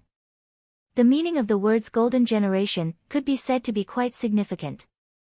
In history, those who were crowned with this title were the heroes of the generation who led the race through the crisis when mankind was facing a crisis. In the current situation where the alien race was in danger, this word represented the future of mankind. The promotion of the championship title made the entire competition even more important. The news media, the people of Leinster, the spectators from all over the world, and even the official teams of each country were a little restless. They began to stand on the side to create momentum for the contestants they favored. Under the notice of the casino and in front of the bar counter in the tavern, all kinds of disputes continued. In the Leinster Battle Arena, more than 100 contestants who passed the preliminary round had gathered again. They were waiting in the spectator seats to see who would become the champion of the younger generation. In the commentator seats, the officials of the theocracy and the country of knights were also nervous.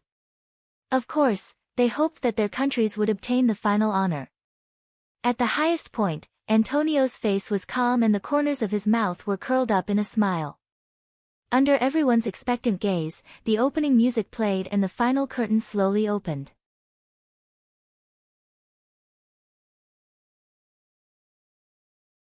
Chapter 400.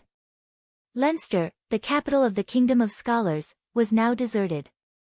Amidst the majestic music, the Leinster Coliseum welcomed the main characters of the building with the highest level of etiquette. 4 carriages specially prepared to welcome the contestants drove into the arena, and the audience cheered in unison. In the Rose faction, Paul and Gerlach led their members to cheer loudly for Luoya who entered the arena. Next door, Sia Luot, who was surrounded by the nobles of Rochet, did not perform divination today. Instead, she chose to witness everything with her eyes. With the vast terrain, Lillian's army spread out smoothly, while Teresa used spells to shift to the air to fight.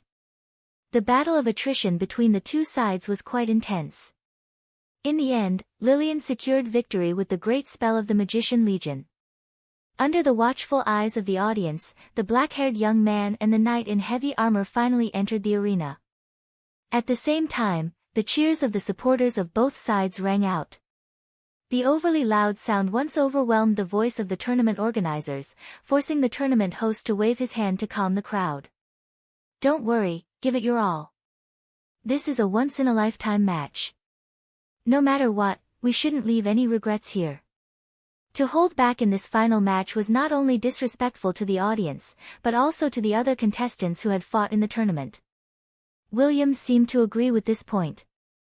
Well, then let's decide with victory or defeat, whether it's your fate or mine. Due to the fierce battle of the Challengers Cup, the contestants with powerful curses often suffered excessive injuries.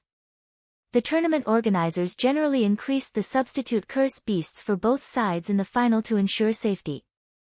Therefore, in this game, the substitute curse beasts for Roja and Williams increased from 5 to 10.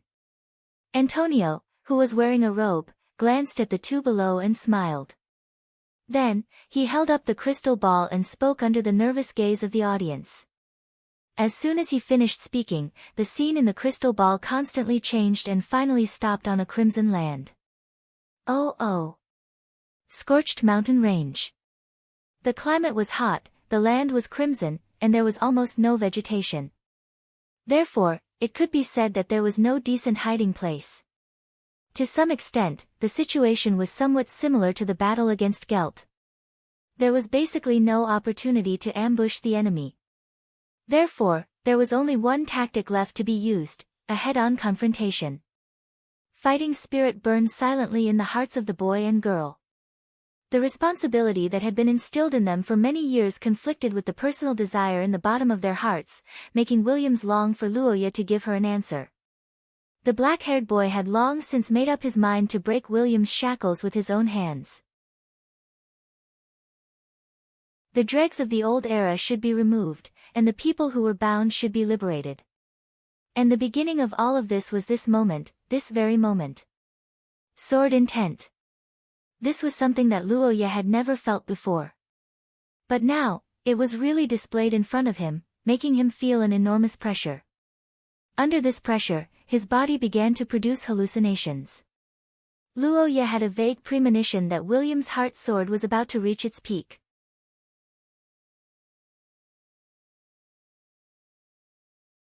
Chapter 401. Trump cards were the most important factor in a supernatural being's battle. This was because it was generally difficult to determine the outcome of a battle using ordinary spells. Only unexpected abilities or battle tactics would be able to deal a decisive blow. Although this statement was too absolute, it showed how important trump cards were to extraordinaries. And powerful extraordinaries such as Xia usually had 2 trump cards. Different source substances often led to a decisive difference in the way extraordinaries obtained their power. This difference was more inclined towards growth. Most of the time, it did not affect the battle as much as imagined. The thing that really affected the battle the most was the bloodline. Among William's trump cards, one was the heart sword that he had tempered with his willpower for many years, the other was courage, one of the 3 most suitable origin substances for battle, and the last was the giant dragon bloodline that he had inherited from ancient times. In front of him, Petra's curse flame stream had turned into a raging fire, and a burning heat wave swept across the already scorching land. However, in the center of the flames, William's curse reaction not only did not decrease, but also expanded like never before. Amidst the burning lava from the earth's core, a pair of golden eyes lit up under the blazing flames. At the moment it opened its eyes, a pressure that belonged to ancient mythical creatures came from afar, as if it could topple the mountains and overturn the seas. It spread out its wings, and the scorching lava was easily split apart like it was a toy, completely exposing its majestic body to everyone's eyes. M.O.O. The judges of the tournament were speechless as they watched the video. The department in charge of the arcane realm was very nervous. The rising spell reaction was as awe-inspiring as the majestic appearance of the giant creature, but it also made the arcane realm very uneasy. In the scorched mountain range, Luoya looked into the distance with a serious face. As the only person who faced the dragon's pressure head-on, he knew better than anyone else how terrifying Williams was. Atavistic bloodline. This was the truth behind Williams' incomprehensible power. The giant dragon constructed with this powerful bloodline ability was almost the same as a real giant dragon. Thousands of meters away, the dragon and the black-haired young man looked at each other. Both sides knew that they could no longer fight a war of attrition. A strange silence fell. Neither Williams nor Luoya acted rashly, but the spell power in the arcane realm began to gather around them. The audience in the arena returned to their seats after the commotion, nervously waiting for the two to make their next move. Time went by, but the situation on the battlefield did not change much except that Luoya removed Pei Tila's appearance. The dragon and the giant faced each other from afar. The atmosphere became more and more tense as time passed. Roar! The black-haired youth raised his head under the all-destroying dragon flames. His golden eyes lit up as if they were burning. His voice was calm as he recited his final trump card, which also changed the world. Under the impact of the curse, the origin substance of the crown trembled violently, and the crown stone exploded with a dazzling light. The figure of an ancient, destructive civilization flashed behind the young man, as if it had reappeared in the world. The moment he spoke, the scorched earth seemed to have been extinguished, and the sky began to change color. An explosive cold air rushed into the sky, freezing everything. Boom!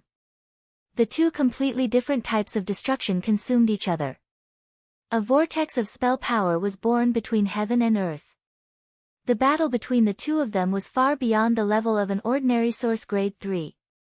The entire arcane realm shook violently. The staff outside the arena panicked. The monitoring department was also in a mess.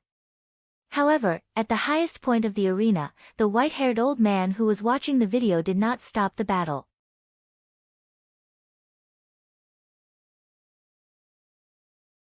Chapter 402. Williams had a dream. At that time, the girl didn't have powerful supernatural abilities. She wore a white dress and played with Sister Teresa on the grass. She was as lively and free as most children of her age. They walked through the garden and played in the palace. Heavy and ugly, the girl didn't want to wear such things, but for the prophecy 1,000 years ago, for the mission of her family, she still reached out her hand. "What are you going to do?"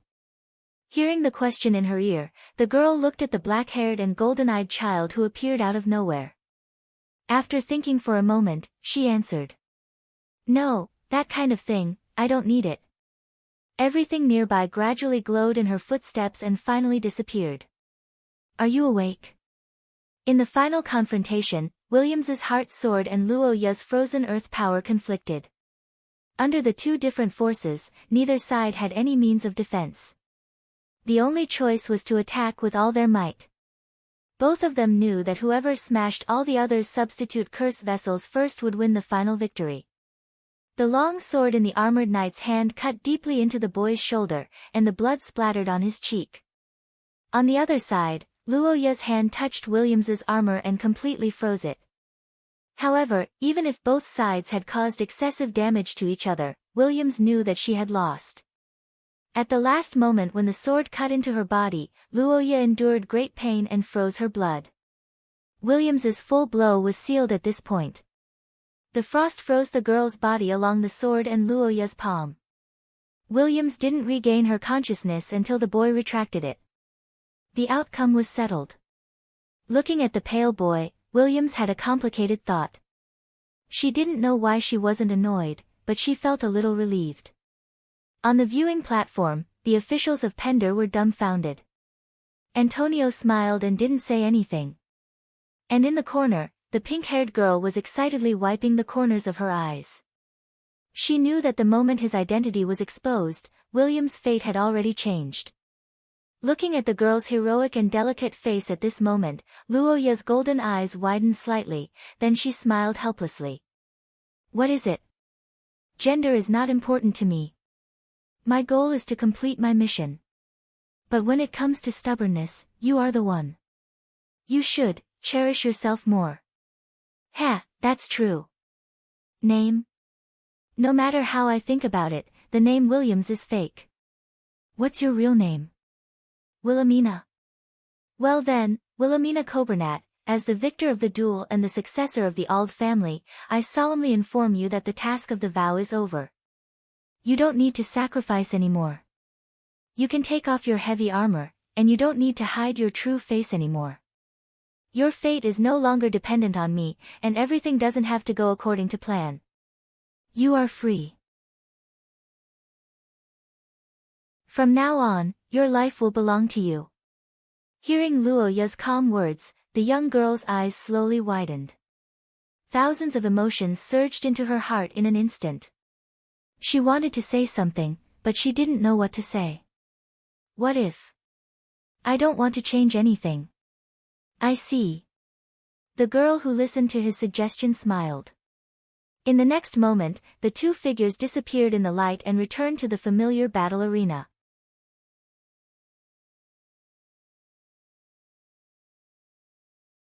Chapter 403.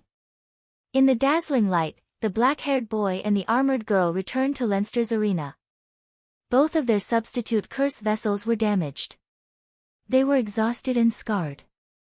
However, what they didn't expect was that they were greeted with deafening applause and cheers that had never been seen in the arena before.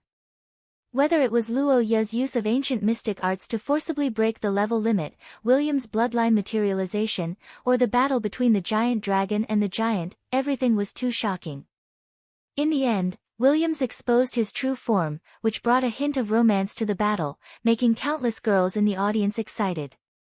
After the mythical battle, the final winner was not Williams, who was source level 3, but Luo Ye, who was source level 4. This result was also unprecedented.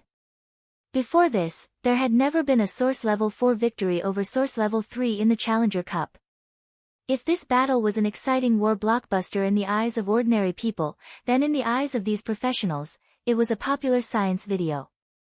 No matter who it was, even the powerful Antonio would gain something in such a battle. In the arena, Luo Ye slowly retracted the frozen earth, and Williams also let go of the sword hilt. Then the medical staff of the competition swarmed up and performed emergency treatment on the two. It's not even a fatal wound. There's nothing to be afraid of. Instead, it's the side effect. I hope it doesn't come too soon. The championship is not over after the battle. I have to receive the award later.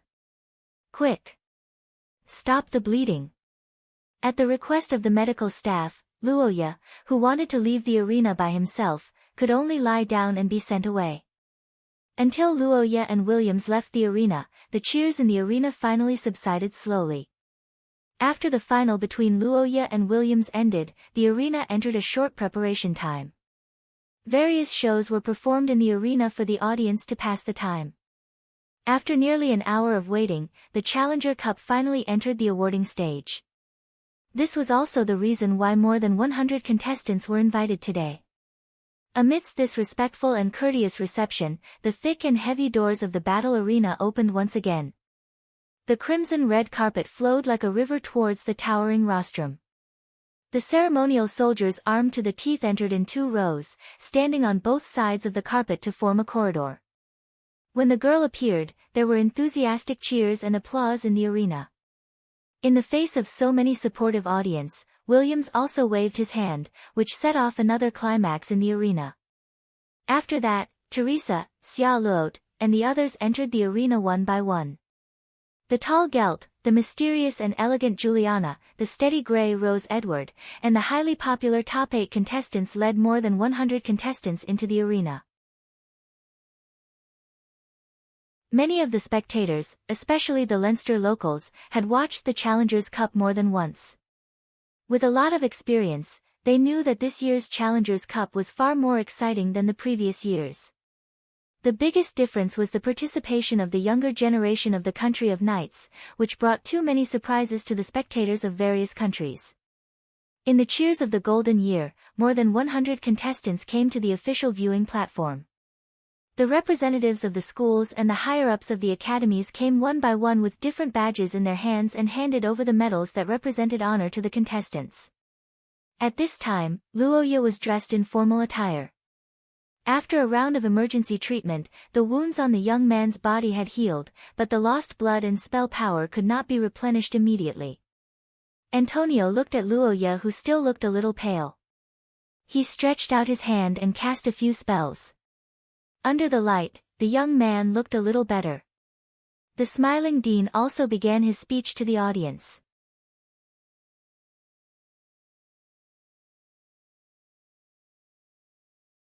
Chapter 404. On the hospital bed, the black-haired teenager was slightly stunned when he heard the system prompt. He didn't expect that at the last moment, when the blessing of the goddess of fate was about to expire, it would actually work again. Ding! At the celebration banquet, silently stare at Williams for more than 15 seconds at a time when the other party is aware of it. Looking at the new suggestion, the black-haired teenager's expression became strange. Although according to past experience, Luo Ye would follow the suggestion, he had to admit that the suggestion this time was a little impolite. It was fine if it was a guy, but a girl. No, staring for 15 seconds, a guy seemed to be even worse. The goddess of fate's suggestion was originally set to save Estrella. Although the teenager had encountered many accidents along the way, he basically got good results under her suggestion and steadily moved toward his goal. After winning the Challengers Cup, Luoya felt that it was time to end it. It was not uncommon for St. Freya Academy to hold a celebration after winning the Challengers Cup. It was even a tradition of the academy, so the relevant preparations had been made long ago. After 3 days of waiting, the students in the academy could not wait any longer. Before evening, the carriage specially prepared by the academy was waiting outside the Blue Hall. After dressing up, Luoya, who was wearing a formal dress, finally put down his trophy and went to the banquet venue accompanied by Paul and Gerlach. Looking at the students shouting and waving on both sides of the road, Luoya couldn't help but smile bitterly. At the same time, he felt the strong influence of the title of Challengers Cup champion among the young people. In this game, thousands of spectators became his supporters. The title of Challengers Cup champion and honorary baron of the 5 countries was brought to Shio with the officials and spectators of various countries returning home. The battle between him and Williams would become a classic in the hearts of tens of thousands of people and a topic of conversation in the future, further spreading his name. Winning the Challengers Cup champion would bring great prestige. This was already known to the world. This kind of prestige was not determined by unchangeable things such as birth, but by hard work and hard work. Therefore, it was recognized by people. However, it had to be said that this year, Luoya's popularity was even higher than the previous winners. It even exceeded his own expectations, especially in the Saint Maester theocracy. His reputation was like the sun in the sky. The black-haired boy thought helplessly. Then, he couldn't help but think of the task that Miss Angel had given him before she left. Now that he had successfully obtained the trophy, Luoya's task could be considered completed. All that was left was to pray that Noah Iyer would proceed smoothly. The event had yet to officially begin, but the banquet hall was already bustling with noise and excitement. The contestants from St. Freya's Academy arrived one by one, and there was no lack of seated contestants among them. Luoya's arrival was very sudden. It was like throwing a stone into a calm lake, stirring up waves. After the nobles of the theocracy rushed over, Xia Luo was the first to come over and show concern for Luoya's health. The boy responded seriously, and the young lady, who had been worried for the past few days, finally felt relieved. Perhaps it was because of Lillian's lead, or perhaps it was because the Challengers Cup champion title had changed Greenrose Green's view of Luoya. This time, the second-year ring-bearer chatted with Luoya for a while, but their conversation was still a little stiff. On the other hand, Grey Rose Edwards' communication skills were much better. Well, now that the border is actively preparing for war, the benefits of the soldiers in various countries are increasing. There are too many graduates from Leinster, and the competition is too fierce, so the benefits are decreasing. Although Leinster's extraordinaires had a lot of research results, they were still in the rear. Compared to the front lines, it was naturally safer and more comfortable. Under such circumstances, if the benefits were still higher than the front lines, the number of high-ranking extraordinaires on the front lines would definitely decrease.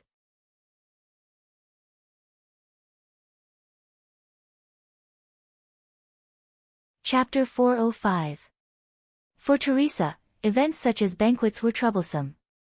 Therefore, when she was in Pender, Teresa always had a special spokesperson by her side who could read her words in real time. But in St. Freya Academy, where only the students themselves were allowed to enter, the pink-haired girl had a hard time communicating with others, especially when the person she was communicating with was a highly sought-after character.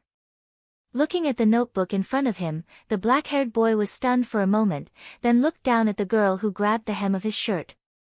After understanding the girl's difficulties, Luoya waved his hand to reject Paul and the others who were calling for him, then brought the pink-haired girl to sit at a table so that Teresa could write.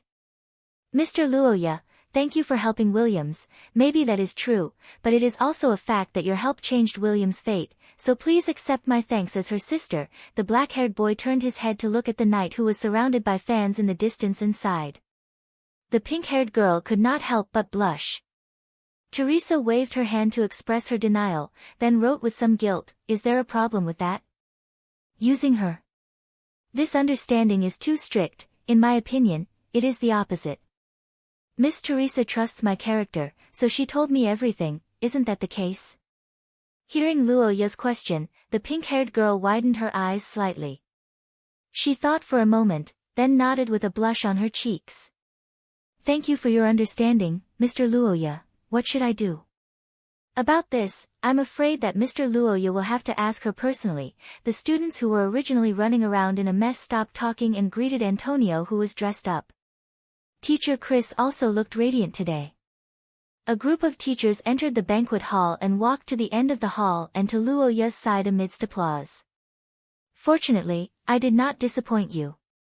After all, there are not many opportunities to surprise the dean." Antonio's face was full of smiles as he sighed in admiration of the younger generation. Then, he solemnly announced the official start of St. Freya's celebration. At the same time, hundreds and thousands of cursed fireworks rose into the sky, and grand music played at the same time. From the banquet hall to the square outside, the excited students cheered continuously. The celebration was in the form of a meal. The food was provided by St. Freya Academy, and the drinks were paid for by Leinster City Hall. Under such circumstances, eating and drinking was inevitable, or rather, most of the celebrations in Shia were like this.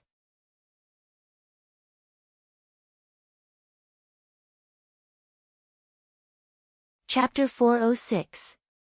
Under the moonlight, Luoya looked at the smiling girl in front of him. He thought for a while and called out her name softly. "Yes, it's me. I don't really care about names, but if there's anything that needs to be changed, I think it's a good idea to start with this name. But even so, it's impossible to make everyone change their names all of a sudden. After all, it's been so many years. I want to start with those close to me." Luoya said and bowed to Wilhelmina. The girl looked away embarrassedly. The young man smiled and thought for a while before asking a serious question. "No, we plan to stay here. I say, do you not welcome us?" The black-haired young man waved his hand and explained. After hearing Wilhelmina's answer, he felt a lot more relaxed. No matter what the reason was, it was a fact that Wilhelmina had endured torturous training for him. It was also a fact that she was willing to sacrifice herself for him. Although it was all arranged by the ancestors of the Auld family, Luoya, the beneficiary, couldn't be indifferent. As for Brittany, he had an agreement with her. She had a close relationship with his subordinate, Gerlach, and would probably join the consulting department in the future. He didn't have much contact with Stuart, but Luoya had a few words with him. At least their communication was friendly. Of course, there was a more important reason. Luoya felt that the country of knights was too isolated. The descendants of the Twilight Sage Association were rare talents. They had the potential to become the strongest in Shia. No matter if it was fame or resources, they deserved more. The Golden Generation. Indeed, reputation is important to knights. But the main reason why we're staying here is because of you. Of course.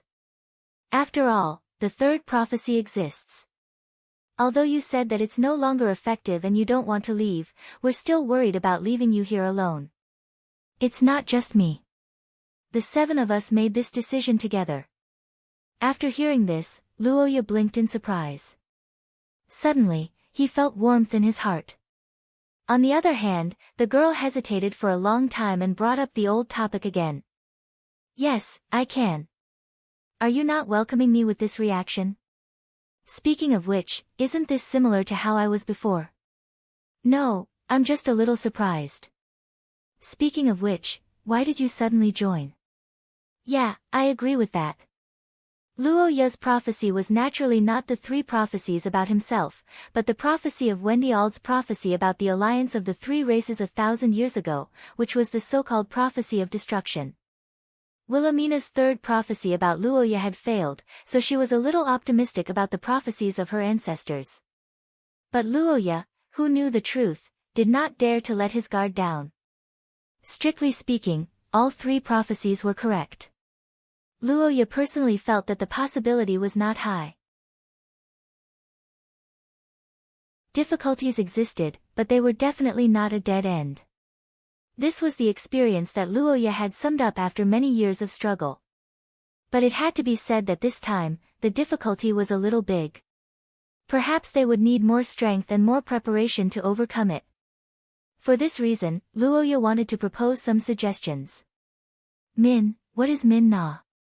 Don't randomly call other people by their names. No, it's not that I dislike it, it's just that I'm not used to it. Speaking of which, who are the other people you're talking about? It's Noah Iyer and the others.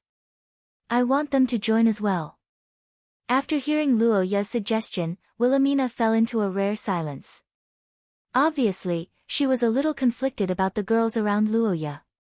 Seeing this, she said, no matter if it's the theocracy or Rose, they are all big countries under Shia. They shouldn't drag down the Knight's country. Instead, they should be able to complement each other. Of course, I understand your worries. They might not believe in a prophecy without any evidence. But fortunately, I have some influence in the theocracy and Rose. Under Luoya's persuasion, the girl finally relented a little. She looked at the young man with a serious expression and said, well, I understand that. The others may not be able to do it, but I think they can. The 4 of them had no problem in terms of stance or willingness, so Luoya could ask the girls to join without hesitation. However, Luoya didn't want to involve the others who were close to Luoya. As the protagonists' team in the original work, Luoya estimated that they wouldn't be able to escape in the future. Everyone was doing this for the future of mankind, and the final outcome was likely to be the same, so he wasn't in a hurry. Saving Estrid was Luoya's initial goal. According to Antonio, the Knight's country didn't agree with his research on Dream of Chaos, fearing that it would lead to the awakening of the Savior. However, Luoya, who had contact with Estrid in that era, knew that the two had nothing to do with each other. He had to save Estrid, but he was afraid that he would have to wait until Wilhelmina, Luoya, and the others had more say, and the right to speak was linked to strength, so in the end, he still had to have real ability. Luoya returned to the banquet hall first, while Wilhelmina went to put on her armor again. At this time, after Antonio and the other teaching staff left the hall, the originally reserved students started to have fun. The extraordinaries had a high degree of body mutation and had a strong endurance, so most of them were good at drinking. As the protagonist, Luoya was naturally dragged into the party. It was understandable that the Knight's country had its customs, not to mention that as a member of the royal family, it was even more admirable to take the lead in following the chivalry and principles. With this reason, the firepower of the girls was greatly reduced, leaving only Luoya to charge. More than an hour later, Luoya finally finished dealing with all the excited students. The young man spent the rest of the time chatting with Xia Luot and the others until midnight, when the celebration officially ended. After the celebration, St. Freya's Academy entered a 2-day break. The indulgent students were able to adjust a little so that their normal lives would not be affected by the hangover. After 3 days of revelry, the whole city of Leinster finally exhausted the remaining excitement of the Challengers' Cup and gradually calmed down. As the tourists left, the merchants also entered a rest period after high-intensity work. The whole city seemed to have changed from young people dancing in nightclubs to middle-aged people soaking in goji berries in thermos cups. The biggest reward of the Challengers' Cup champion was naturally the influence brought by the reputation and the noble title of the 5 countries, but the material rewards were also equally rich, such as the commission of municipal taxes during the event. One of the reasons was naturally that with the development of the times, the people of various countries were getting richer. Another reason was the existence of transfer students from the Knight's country, which led to more people coming to watch the competition, especially the nobles from Pendar. Of course, the most important thing was that the competition was really exciting. How long had it been since the Challengers' Cup? It had only been a little more than 2 months, including the preparation before and after, and the tax revenue had exceeded the 1,000,000 gold coins mark. This was daylight robbery. Cities were just like people. If one wanted to be rich, there had to be something different. Perhaps it had to follow the tide of history, or it had to have some unique skills. Leinster was a typical city where educational resources were concentrated.